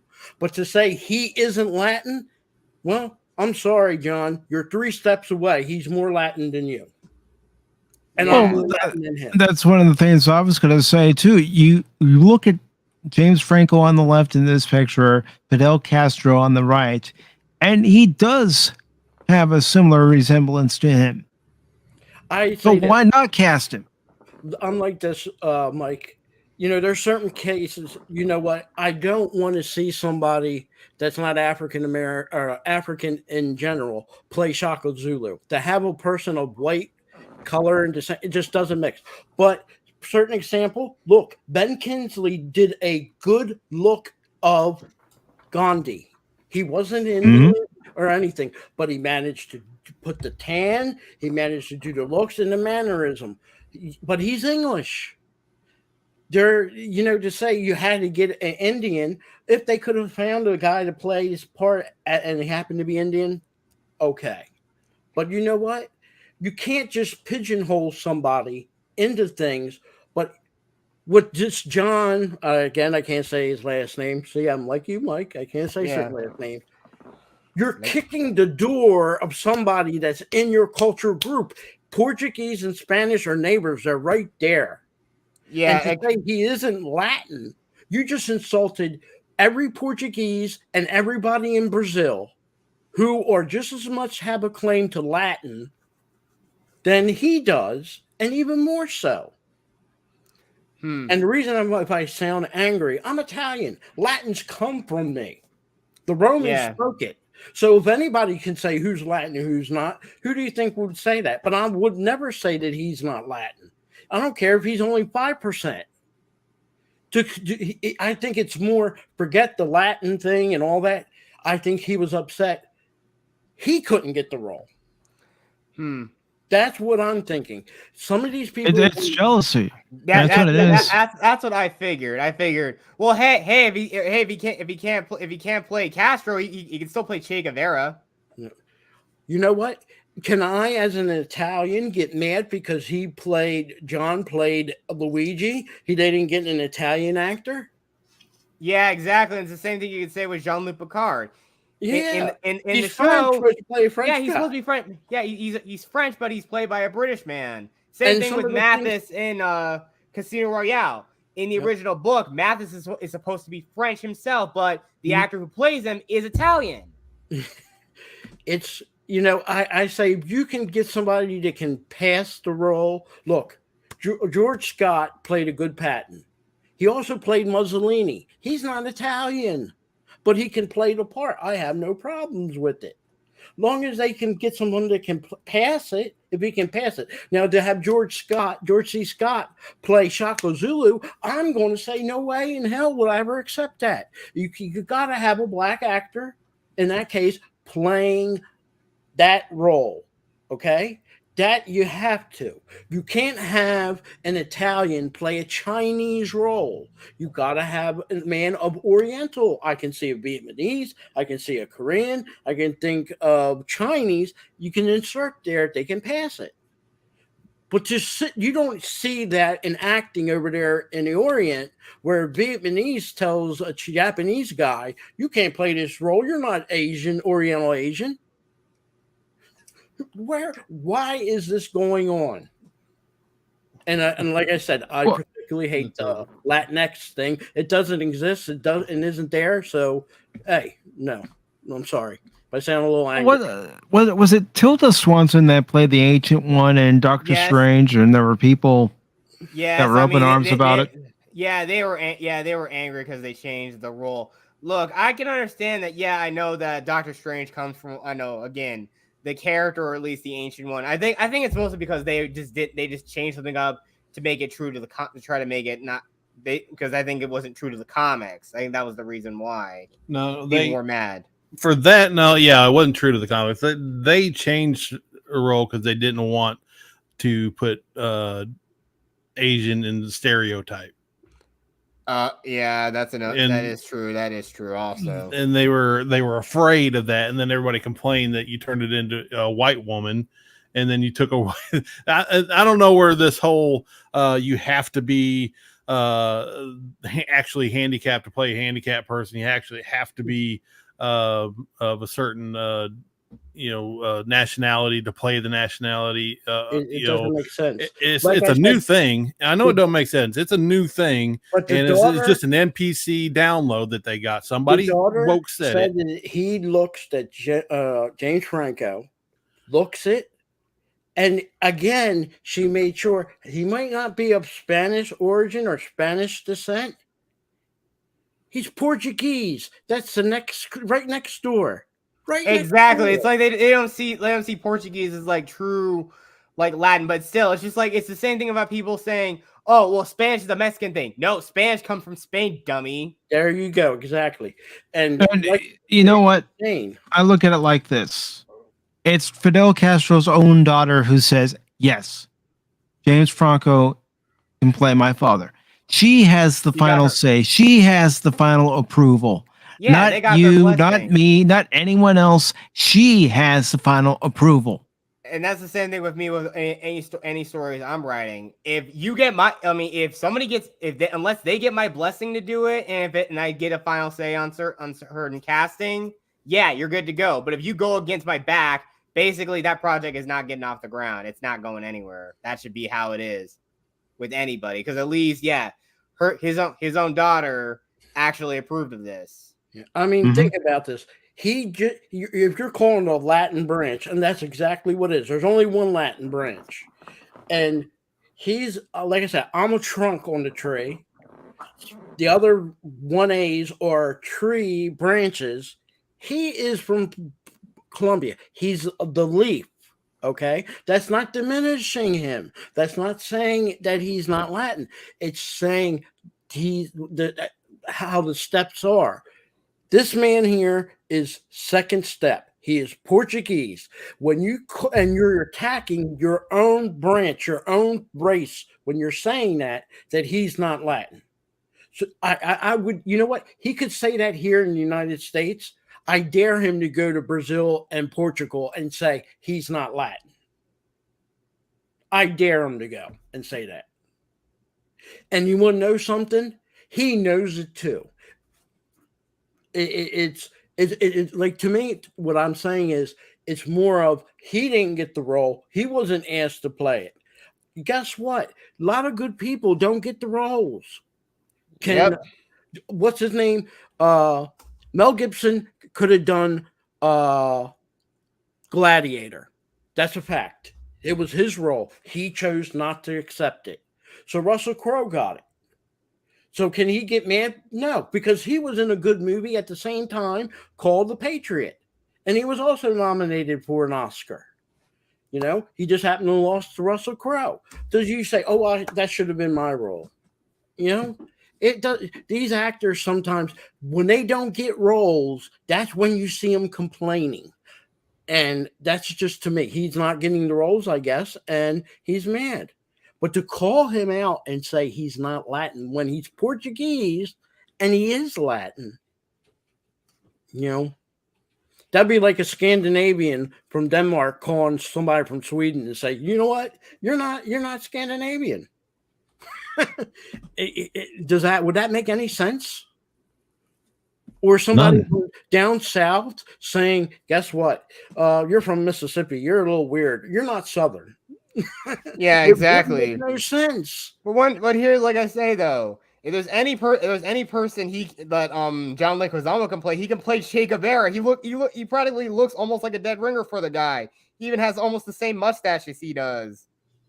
If he's this upset about not having the role or not asking for the role, then maybe he needs to find a new agent that can promote him more. Yep. But not to go attack James Franco, who personally, he's up there with Ezra Miller. I'm sorry. And also because he's smoking too much of that wacky tobacco along with Seth Rogen. But to attack him, that's my bad, Seth Rogen. I'm sorry. But to attack him and say he's not Latin, okay? And let me do the quote. He said Latino. No, I'm telling you, as an Italian, Latino and Latina, the only thing that means is you're Latin male, Latino, and Latina is female, refers if you're a woman. Yeah, but nothing to do with authentic. It's Latin. Okay. Yeah, exactly. But of course, these are what these morons still want to do. They want to try that now. Of Eastern Europe are just as much Latin as John is. Okay, Romanian is Latin. The only reason they use this term is to refer to Latin America because France had they had a piece of what is in South America. They have a country, Suriname, but the rest of it was Spain and Brazil is Portuguese. Hence Latin. That's why they call it Latin. That's the reason behind it. But they're talking about Latins. It's French, Italian, Spanish and Portuguese and Romanian. I want to go up to a Romanian and say, you know what, you're not Latin. It'll make me look like a foolish, an idiot, you know. I'm sorry, I take it personally, you know. Like it'll be like the equivalent of Sparks going to Jamaica with a friend from Africa and says to somebody there, "You're Jamaican. You're not African." Thank you for stopping by, Tommy. Yeah. Well, here's the thing, though. I'm gonna say this, but here's like 4 parts of what I think, or at least what my family members told me. I'm a quarter Arabic, from my mom's side, and a quarter. My mom is from Trinidad, so that's another quarter. I'm a quarter Cherokee and a quarter Black. So again, yeah, I'm a pretty mixed person. But again, all the people on my grandparents' side, my paternal grandparents and the ones who raised me up, they are very, very dark skinned. Me and my sisters are light skinned because our mom is Spanish, and our dad has very dark skin. That's how it was for all of us. Some of us may have inherited a little bit more of our father's genes, while some of us have like inherited my mom's genes. Me and my oldest sister, we've inherited more of our mom's genes than our middle sister. She inherited more of our dad's genes. It's genetics, but you would never be a person, Sparks, if you were invited to go to a tribal Native American thing. Go up to somebody and say, you're only like 3% Native American. I would never freaking do that. That's it's insult. First of all, it's insulting. Yes. And he talks about culture appropriation. When you do, like I said, you really want to upset your fellow Latins who are Portuguese and Brazilians. I would love to see him go there and tell them people they're not Latin. I'm pretty sure if Anna, that Star Wars girl, saw that article, she'd be offended by it easily because she's Portuguese. Yeah, I mean, I mean, even when you go to Italy to claim what Italian is, there's different regions. It's almost like different countries. Sometimes, you know what, an Italian from up north, like Genoa, was to speak to somebody in Sicily. They wouldn't understand each other. They have to use basic Italian because wording is different. We in the United States have English. Yeah, but there's still some like different. There's some different dialects, even like the northeastern part of the U.S. Like you talk to a Boston, like you have a Bostonian talk to someone from Jersey. Yeah, they probably just like give us another 500 years and they'll develop even further. There's some parts of Maryland and Virginia on the Delmarva Peninsula. I'm in Delaware, but the peninsula, they sound almost, their accent sounds almost British when they talk. It's just the way your community is and how they developed. But you wouldn't go up to them and say, you're not American, you sound British, so you must be British. No, they're American just like everybody else. They're just accent. Yeah, exactly. Yeah, that's all it is. I mean, like I said, this actor, he does not, I mean, as a Latin, if you get other people Latin, like Sparks says he's part Spanish, this is insane. Like I said, my mom's from the island of Trinidad and Tobago. I'm not sure if that's technically Spanish or not. I'm not sure if it is. Oh, it is? It is. Okay. Yes. Yeah. They're mixed Arab and Spanish on Trinidad, from what I understand. Yeah, exactly. So that's kind of the thing, though. That's where my mom is from, and her members of her family are from there. Like I said, it's when you go look up. Don't take my word for it or anybody else's word. Look, you can even Google it. Look up what Latin is and who are Latin. It's not that hard. Yep. I mean, look at this. The British are very unique. And when I mean British, I'm not talking about Wales. I'm not talking about Scotland. I'm not talking about Northern Ireland. I'm talking to British. Look at their language. Even today, you might think that we're similar with Canada. But we in the United States, when we say color. We do not use the U. Yes. In Canada, they use the U. Yeah. In all the other English countries, English-speaking countries, they use the U. Our way isn't technically not correct. It's supposed to be color with a U. Yeah, and that's the whole thing, though, because, I mean, again, Canada, there's a lot of people who are, because, again, Canada is a part of the British Commonwealth, except for Quebec, because, there are a lot of people who speak French there. Right, yeah. But like I said, this doesn't make sense. And like I said, like I said, Portuguese is a very nice culture, nice nation, and same thing with Brazil. Like I said, for even a Brazilian, I'm talking everyday people.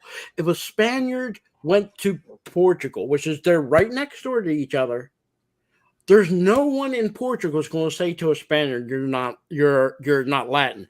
Or if the Pope, who's Italian, his parents are Italian, but he lived in they grew up in Argentina, and he walked across the border into Brazil.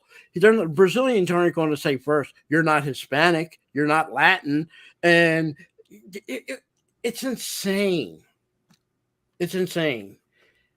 I don't understand it, and it's not just this article. It's a lot of it's going around a lot. It's happening all around Hollywood, unfortunately.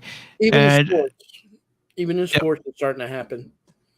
And now I do want to say that with the poll ended, I do want to give the results of said poll. And with 9 total votes, when asked if people want politics out of Pop Talk, 55% say yes, 44% say no. Well, guess what? The majority wins. That's what happens when we you're in don't a have to get republic. crazy with it though. Paul! Hello, Paul. How are you, brother? I'm There's here. a million I'm Elvis here for women one fans reason marching on and one him right reason now. only, and that is to mess with Phil. Here we go. Phil, I just wanted to let you know that those million Elvis fans that believe that Elvis is still alive actually did department. whatever. I'm not a biologist. They showed up last night, and I actually managed to convince them of the truth that unfortunately Elvis has passed away. So you have lost this round. How could you do that on her birthday? Boy, that escalated quickly. I mean, that really got out of hand fast. It wasn't her birthday yesterday. It was Jonathan's birthday. Oh, Jonathan, I apologize. Yeah. Then. But how can you do that to your sweet mother? Mom, I didn't need to. Mom already knows the truth. So does my grandmother. Did they not watch Men in Black? Did you not hear what he said? Elvis just went home. I've never seen Men in Black. Why? What? Okay. Wait. That's another movie to add to your list. I know, but given what movies are already on there, are you guys really that surprised? No. Nah. I haven't seen the list, so yeah, it surprises me. Okay. Yeah, I'd be surprised. You probably don't want to. I probably don't. Oh boy. But anyways, though, for real, how you guys doing? Doing good. How's your And by the Sunday way- been, Paul? It's been pretty good so far. In fact, as soon as Pop Talk is done, me and Crit are going to be dragging Phil into our Discord to watch some Godzilla. I need some destruction in my life. Yeah. There's 'Cause nothing like seeing a guy in a costume just tear up the model work that took guys 5 weeks Yeah. to make. Him and his conspiracy theories. He 'Cause- just thinks it's some dude in a costume. My gosh, Phil. Yeah, Phil, didn't you know that was a real lizard? What are you talking about? That ain't no real lizard. Yeah, it is. Stop. Look, this is what I'm saying. Mike is chilled out, but Paul, the abuse of the elderly is going on even today. He broke people's hearts by saying Elvis is dead, and you pretty much, yeah, you hurt me, Paul. You hurt me. Yep. You know Well- what's just happened? Real quick. Emotional damage! Exactly. Oh, there's no emotional damage yet. Wait till Phil hears about the fact that I was going to play Skyrim tonight. And now, because I brought it up that the million old ladies coming out of the convalescent homes were marching on him, that's my punishment. He won't play Skyrim. Yeah, You see how he abused me? You know, I go there 90% of the time. Well, the other 10, yeah, I'm there for fun and giggles. But Skyrim, it's Skyrim. So you're saying that if I never played Skyrim again, you'd unsubscribe from me? You know, Well, I'm in a wager right now with Matt Cave, trying to see who can get to 500 first. Yeah, I ain't worried about no Matt Cave. Yeah. But you know what? I was talking to, I wanted to go and talk to Pacific a little privately, but since it's here, I was telling him, since your lack of Skyrim content, and Mike does a lot of gaming streams, Mike, Skyrim's very popular on YouTube. You get a lot of views just simply by playing it. And since Paul is like evolving away from it, I want to help promote your channel. You get a lot of likes, and Phil McCracken be there just watching Skyrim. Just saying. Out of respect to Paul, but gotta say, Paul is the man when it comes to Skyrim. To be the man, you gotta beat the man, and I'm saying, woo, right here, I'm the man. Woo! It doesn't look right coming from Paul doing that. It doesn't look right. That's like Wesley Crusher standing up to Jean-Luc You Picard. said It I didn't doesn't look like right. Leslie Crusher anymore since I cut the hair. Your hair will grow back. What? We got to get you what they call that Proby uniform you used to wear, all gray. We got to get you one of them uniforms. No, Yes. no. Yes. If I'm gonna get a gray Star Trek uniform, it's gonna be one of the ones from the motion picture. They were hard. Wait till you see the first Contact uniforms. Okay. Is that the all white one? No. No, I think that's that's the Nemesis. Oh, that was horrid. It looked just Those like they were- took their old uniforms and bleached them white. those were just the dress uniforms, Phil. Hey, it's still a uniform. I still like the OT motion picture, not the original motion picture, the rest of the OT original cast motion picture movies with that red uniform. That looked great. The Maroons, the Monster Maroons. That looked perfect. Yeah, I like those too. I don't think I'd ever own one though. But I do have a question for everybody here on the panel. Since we're speaking of the Monster Maroons. Excuse me, I'd just like to ask a question. What does God need with a starship? Best Star Trek movie ever. And I gotta ask, and I gotta follow. How about no? I gotta follow that question up, Pacific. How well do you know the Enterprise?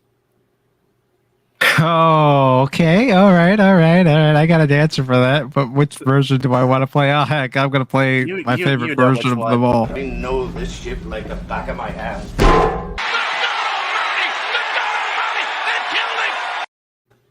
I want to state something for the record.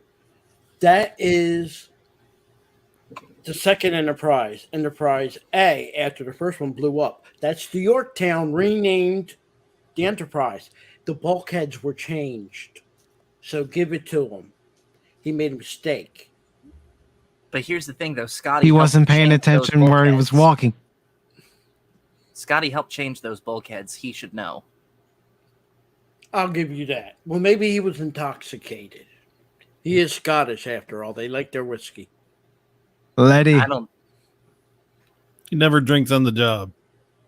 Except that one time when he was trying to get the aliens to give over the control devices in that one late season 2 episode. I forget which one it's called. Yeah. It's Well, that was a mission. He had Green. to do it. That was called for. Mm-hmm. What I have here is a very, very old bottle of Scotch whiskey. Okay, so maybe that's not the line verbatim, but you get the idea. Yeah. Hi, He I also can give you liked a bottle of Romulan ale. He Scrimpy. loved Romulan ale. Scotty loved his liquor. Romulan ale was another one that he loved. I'm looking forward, by the way, to seeing Scotty come back in Next Generation. And it's going to happen next season. That was a good show. That was a good episode. Yeah, One of my favorites. definitely. I wish they had more than just him, McCoy, and Spock come back for cameos. I wish they did offer William Shatner, Sulu, and the other people to have a cameo to come back. Well, they Yeah. probably did. And, we know Shatner shows up, not on the TV side, but he does show up. Mm-hmm. You talking Generations? Yeah. Yeah, yes, and Paul hasn't seen it, so I'm not going to say anything about Generations. I already know Kirk dies. Spoilers. Kirk never dies. There's a book. They bring him back. Okay. He's still in the Nexus. He went back to the Nexus. Probably. I'm going to send Paul the book. Oh, dear. That's Okay. going to be his Christmas present. Fair enough. Yeah, I got him marked off the list. His birthday present's going to be the gray Wesley Crusher uniform as a Proby. Oh, you mean the one with the rainbow stripe there? No, all gray, all gray. You mean that Jodie Whittaker looking shirt? Oh.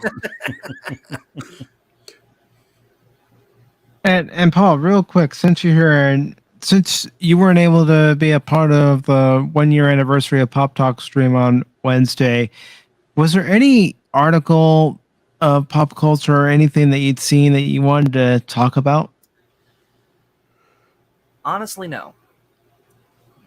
Honestly, no. I mean, there's plenty that I could, but none necessarily that I want to. Okay. I just thought since you weren't able to come on Wednesday, I'd give you the opportunity.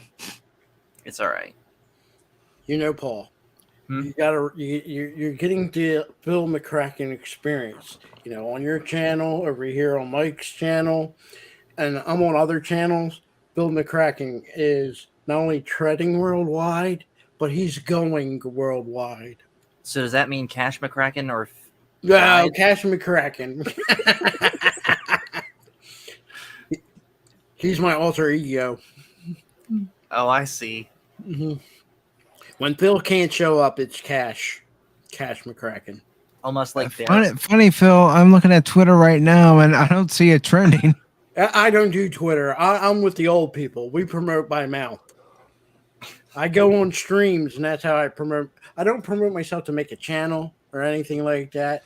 You promote you promote yourself because you're narcissistic. Wow, that's deep. I Man. pay personality. That's really deep. I don't know. You see what I put up with, man. Do you see what we put up with, Phil?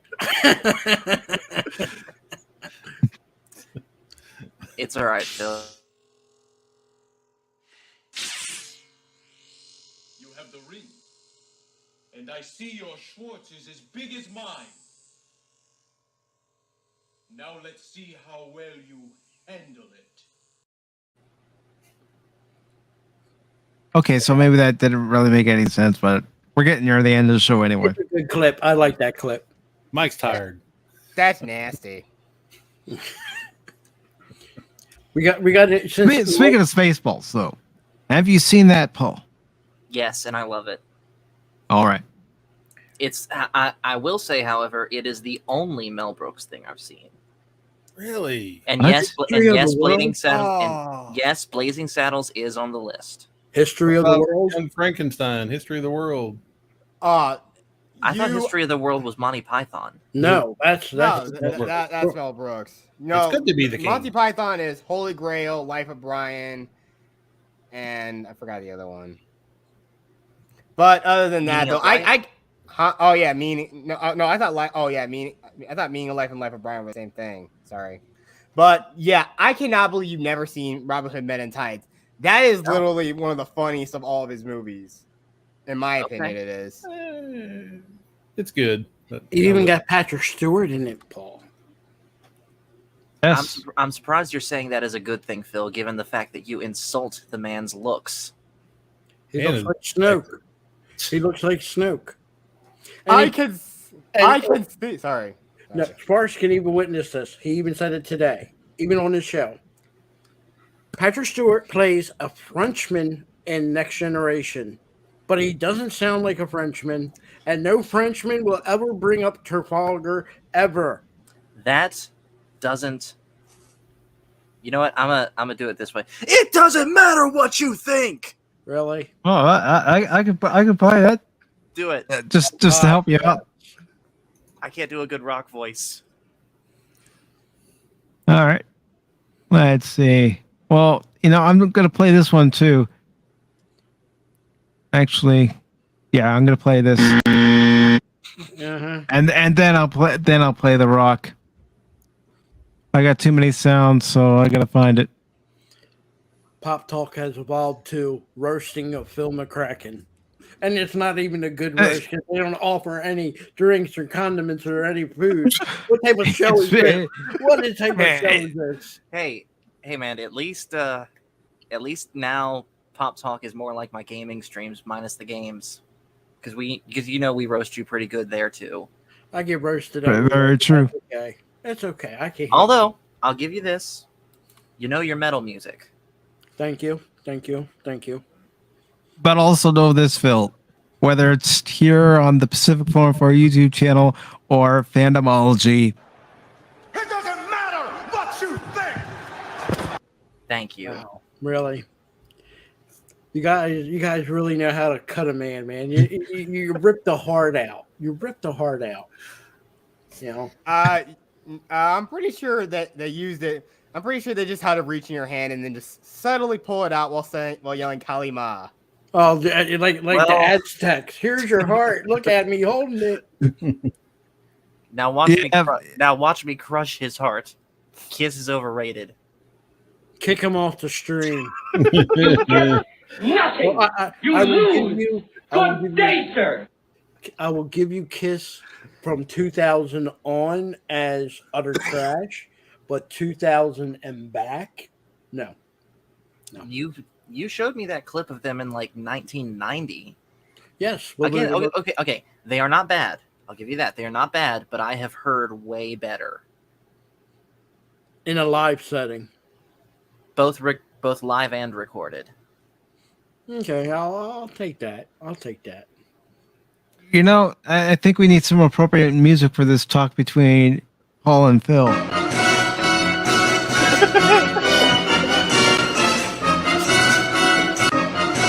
Careful you don't get copyrighted. Is that the theme from Cleopatra or that's Amok Time? Sounds like the theme from Cleopatra or Moses. No, it's Amok Time. It's the fight theme. Well, Phil should know he was there. I was there. I was there when Moses was there. Paul, have you seen Charlton Heston as Moses? A long time ago. Wow. And Phil's lying. He wasn't there. He wasn't there. I had a front row seat. What are you talking about? No, he wasn't. He wasn't. You know, there. I seen him when he came down with the 15, and then he dropped the stone. 10 Commandments. I was there. Yeah, Phil's lying. He wasn't there. I never tell a lie. You can watch Mel Brooks. He reenacted it when he had the 15 and then he dropped the stone and it became 10. And I stick with Mel Brooks. They're now 10. Was 15, now 10. Can you guys really believe this guy? He still believes Elvis is alive. He believes Phil. Godzilla's the guy. Santa Claus doesn't exist either. Wait a minute. Santa Claus is neither real. does the Easter Bunny. He might not be alive, but he is real. Saint Nicholas is a real person. There's truth in every little bit of kernel of what we call myth. There's a kernel of truth. But the truth is Elvis is dead. You believe that Elvis was a believer. And if he was a believer, he can't be dead. Because... Okay. Let me clarify. He is dead on Earth. Okay. In other words, Phil. That's it, man. Game over, man. It's game over. Elvis died on the toilet from drug overdose. I don't think. Well, I'll give you this. Yeah, he's alive somewhere. In the hearts and minds of those old ladies, Phil the crackhead keeps going on about that marching on towards Paul because he crushed him. You know what? Even did you play a little Elvis for your mom and your grandmother, Paul? No, I didn't. I played Metallica. I want you to be a good person, which is the band of the best rhythm guitarist ever. Wait a minute. I want you during the week to learn to play an Elvis song and sing it for your grandmother and your mom. Hey, I've already done that, man. I've already done that. Wait a minute. Do you have proof of this? Do I have proof? No, I never filmed my stuff with mom. That's not that that's way. like that's just I'm not between meaning us. that. I'm not meaning that way. Next live stream when you get ready to play some music, you're gonna sing it. Dude, I'll grab my guitar and do it right now if it doesn't get. Yeah. Okay, be right back. Do you see how Phil McCracken has the power? I am now going to get us a live performance for the Pop Talk. We're going to have real live pop. Thanks. Right. So what are you saying? I pull strings. What are you saying? You have unlimited power? Is that what you're saying? No. I'm not.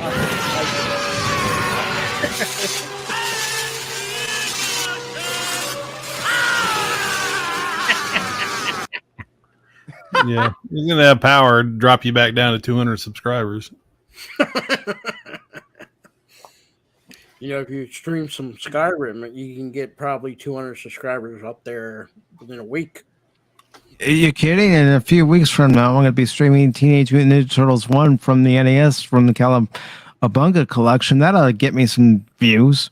Well, you better get People are going to watch my frustration. I want They're going to some- go, yeah, this is awesome. Watching this guy rant and rave. Coca-Cola 12-pack, and on that stream, I don't want you to be tired. And just in case, we're going to have you all sugared up with some Coca-Cola and some caffeine, so you can go for 12 hours straight playing them Teenage Mutant Ninja Turtles.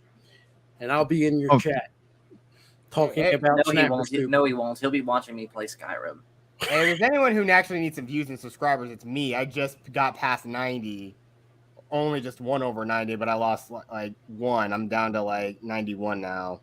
See, everybody plays Skyrim. It's everywhere.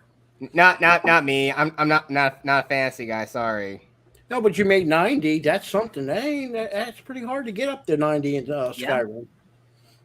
No, I'm talking about 90 in subscribers. I didn't 90 in subscribers. I thought you said 90 in Skyrim. No, I never played Skyrim in my life. Hell, my God. Somebody went and talked their head off to me about how great Skyrim is. Now I want to avoid that game like the plague. You should. You see what you've done, Phil? You've turned someone off from Skyrim. I'm trying my best to get No. I've already been turned away. I already just don't want to be anywhere near Skyrim because there are some dudes who would not stop talking their heads off about how great Skyrim is. Hell, Phil? Or just the Elder Scrolls series in general, like how great it is. Sounds like Phil.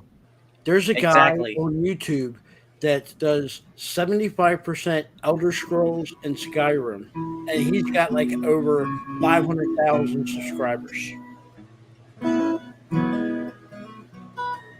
Do y'all want to hear this, Elvis? Do y'all want to hear this? Elvis Yes, song I or do. not? Yes, I do. Okay. I do.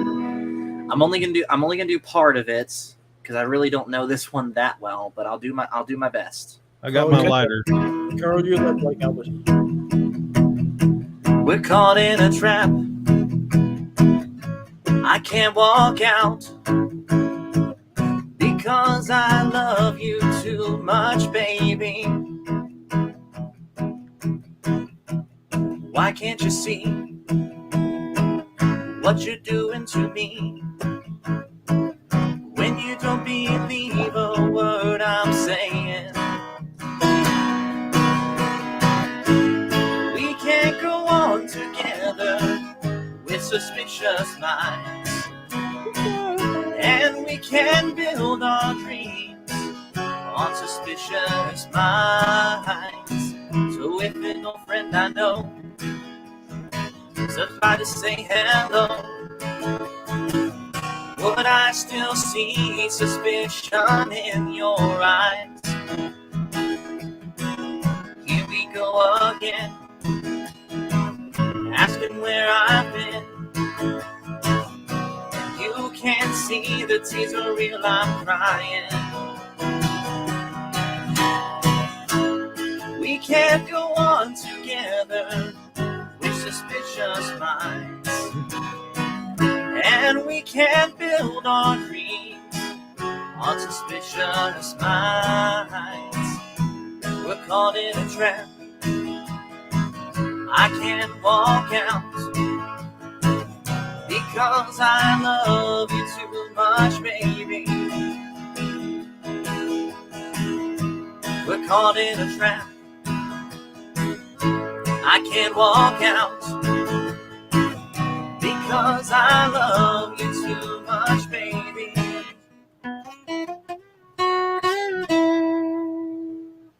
There you go. Thank you. I'm really You're welcome. emotional with that song. Thank you, Paul. That's my favorite Elvis song. You're welcome. And I Now- think on that note, that's how we should end Pop Talk. All right. Now take that guitar, smash it to 1,000 pieces. Like No. Don't listen to him. Don't listen to him. That's a crazy idea. Okay. Set it on fire. I'm and sorry, get some Jimi Pacific, Hendrix.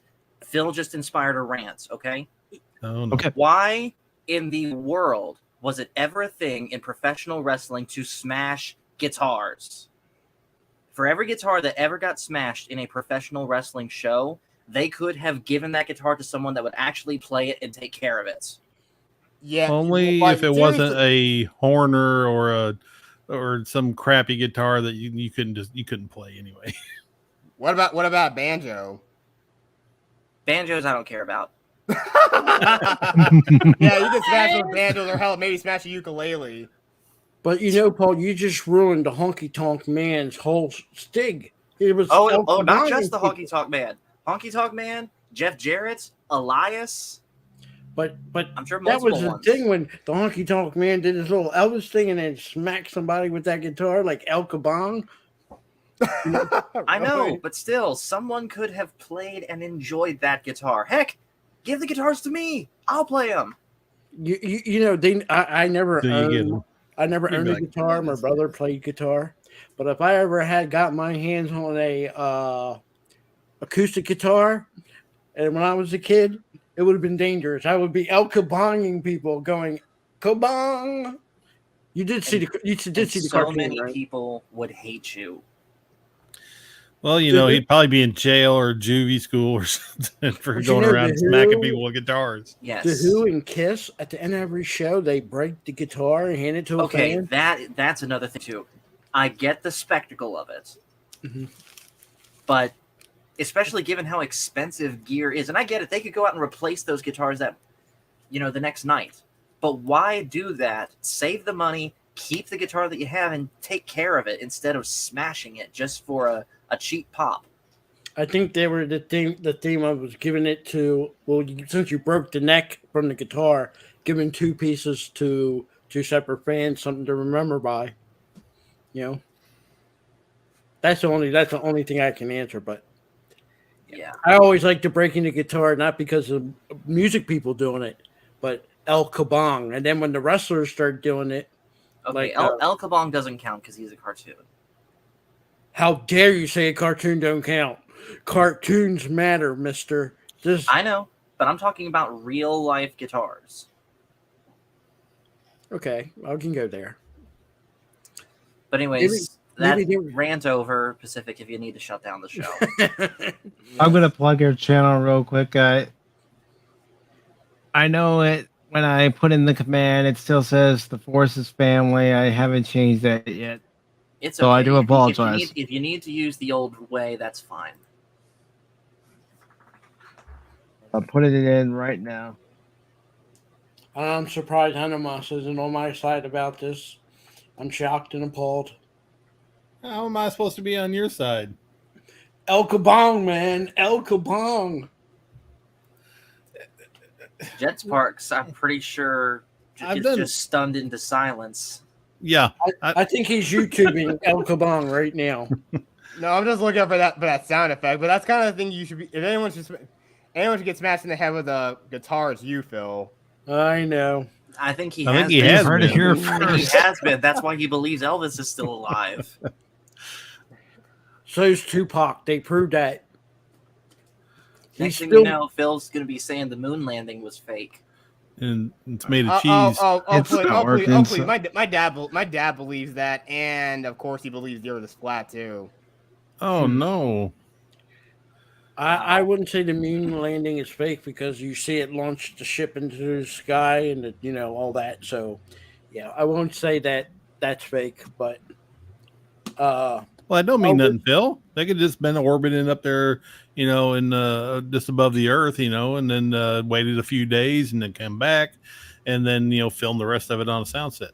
see, I was about to put the rest conspiracy theories. Now Animas is getting me to contradict myself, and now I'm starting to think that the moon landing has been fake. You're doing the opposite.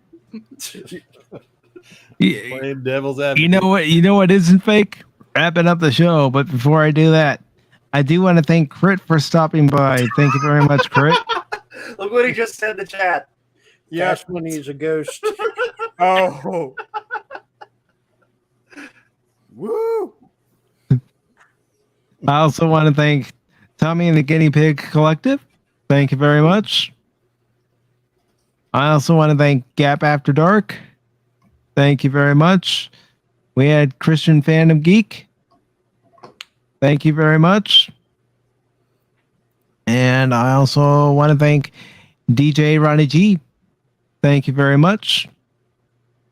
Of course, Jet Sparks, thank you for being in the chat and on the panel. Always.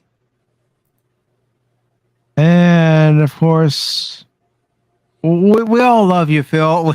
We all love you just so very much. Nuggets and fries for this show. Where are my nuggets and fries?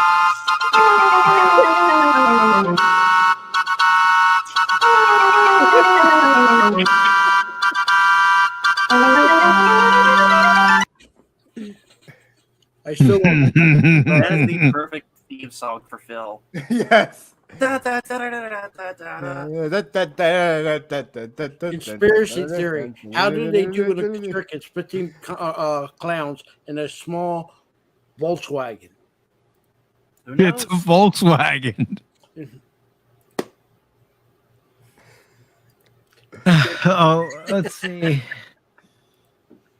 I just got a message from Cash. Let me read it before I wrap this up, just in case he wants to pop on and give his 2 cents. Let's see. What does it say? Are you probably going to be on stream for another few hours? I'm just going to tell him jump on now if he wants to join. You can take my place. I'm going to have to go eat something. Yeah, I was promised fries and nuggets. Where are my fries and nuggets? I didn't promise you anything, Phil. I don't want to hear nothing about your nuggets. Yeah, you want to complain about nuggets? Go talk to Chris Nova, Geeks and Gamers, about that, Phil. Oh, God bless. I want real. I don't want none of that. I want real McDonald's chicken nuggets, French fries, and Phil, you know sweet that and stuff's sour not good. salt. You know what Phil, them chicken you nuggets know- are made of? Go ahead. I'm sorry, Paul. Phil, you know that stuff's not good for you. Everything in life is not good for you. Don't you know that? The Breathing chicken nuggets air- are made out of chicken skin for the most part. I love chicken skin. What? I love the skin on chicken, Yes. turkey, and bird. Chicken skin. I is like ground skin. up into it's like trust me, I know what this stuff is made out of because my wife works at a place that makes this stuff. Weird. You don't want to know what actual hot dogs are made of. But Oh, I already know that. I never get this. Why people be don't surprised. like to eat the skin on chicken? When you eat fried chicken, you don't go underneath the breaded part and rip out the skin. You eat the skin. Phil, it's not crispy fried and battered. It's like Exactly. ground up into mush and formed into a nugget shape. I mean, there's meat in there, but it's like all the meat that they All couldn't- the useless parts. useless parts. Okay, hot take here, and chicken nuggets aside, chicken nuggets aren't part of this. Fried Here's is the the only big chicken fried nugget. is the only way to eat chicken. No. I love I'm the gonna chicken in slap all you with a forms and chicken, fashions. Philly boy. Fried, baked.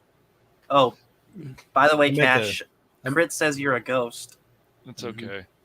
And I I just told want him. to I say told him I'm not joining for Godzilla. So Cash I'm Money kinda tired. hates redheaded I know. women. So I just had to put that warning statement out there. No, So if I you're a might. redheaded lady, Cash Money is not your fan. Because only the Dude, apparently Phil only still because- believes in that Elvis is still alive. I mean, that's He is still alive. Don't tell me that. Uh-huh. Next, you're gonna tell me he's hanging out with Tupac as well. And JFK. what did I just say about Tupac? Phil, I'm gonna play it again.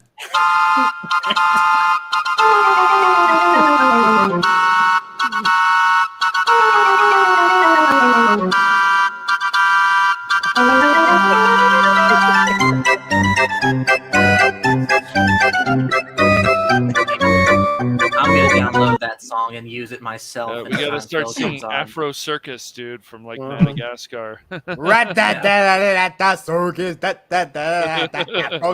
Afro circus polka dot Afro. That's too good. Now everybody can witness the abuse that I take being elderly and everything. It's terrible. It's terrible. Everything is all about you, Phil. Everything is okay. all about you. Oh, okay, Phil. First of all, you bring it apart yourself. That's what they I've always told you this said. numerous times. This. Do you see? I just want the people to witness and feel my pain that the elderly get attacked, and just like my Crit is on my side. That he's always been a very true friend to stick up for me. And What are you talking about? Phil, Crit disagrees with you on Star Trek 5. He does. He's okay. You can disagree on certain things, but he will not put up with cash money and not liking redheaded women. You know that. Sorry for talking over you, by the way, Jet Sparks. Yeah, but look, Phil, you're like Abraham Simpson. You're really talking a bunch of crazy stuff, and I think you just need to take some chill pills. You guys really think I'm crazy? Wow. Maybe a little bit. It's okay, Phil. We're crazy too. Yeah. Heck, we're here on stream with you. I let you into the panel. Yes. I'd say I'm just a total goofball. Now I have to go take crazy pills to make myself sanity, sane wise. So Take I the blue ones. don't have to be insane. Don't take you the gonna red put me in ones. the- Take the blue ones. But I noticed no matter how crazy I am, I still like redheaded women. Well, I do that's one thing I can agree. want That's to one thing I say can agree with you something on that. that, as far as redheaded women are concerned, you're all welcomed here on the Pacific 414 YouTube channel. That's right. We don't discriminate against redheads. Oh, even if Phil Unlike wants to Phil believe we do. McCracken. I love redheads. It's Uh-huh. cash money. You know what he hates worse is who people do I who hate? dye Who do I their hate, heads Phil? red. Oh, okay. That's what I more hate. than the natural redhead. You got proof of that? Did you like Red Sonja?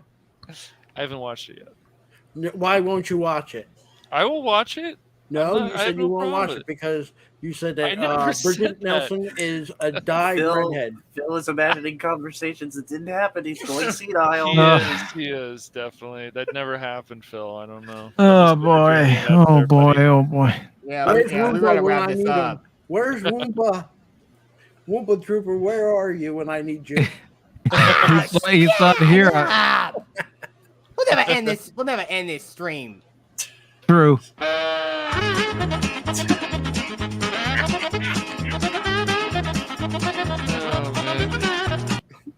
I love it. This is what you bring out in us, Phil. I mean, Yes. you bring it upon yourself. As that great philosopher, thinker, writer once said, you guys will feel so empty without me. That's honestly With true. crackpot, with that. Who said that? Eminem. Yeah, that's true. Eminem said that.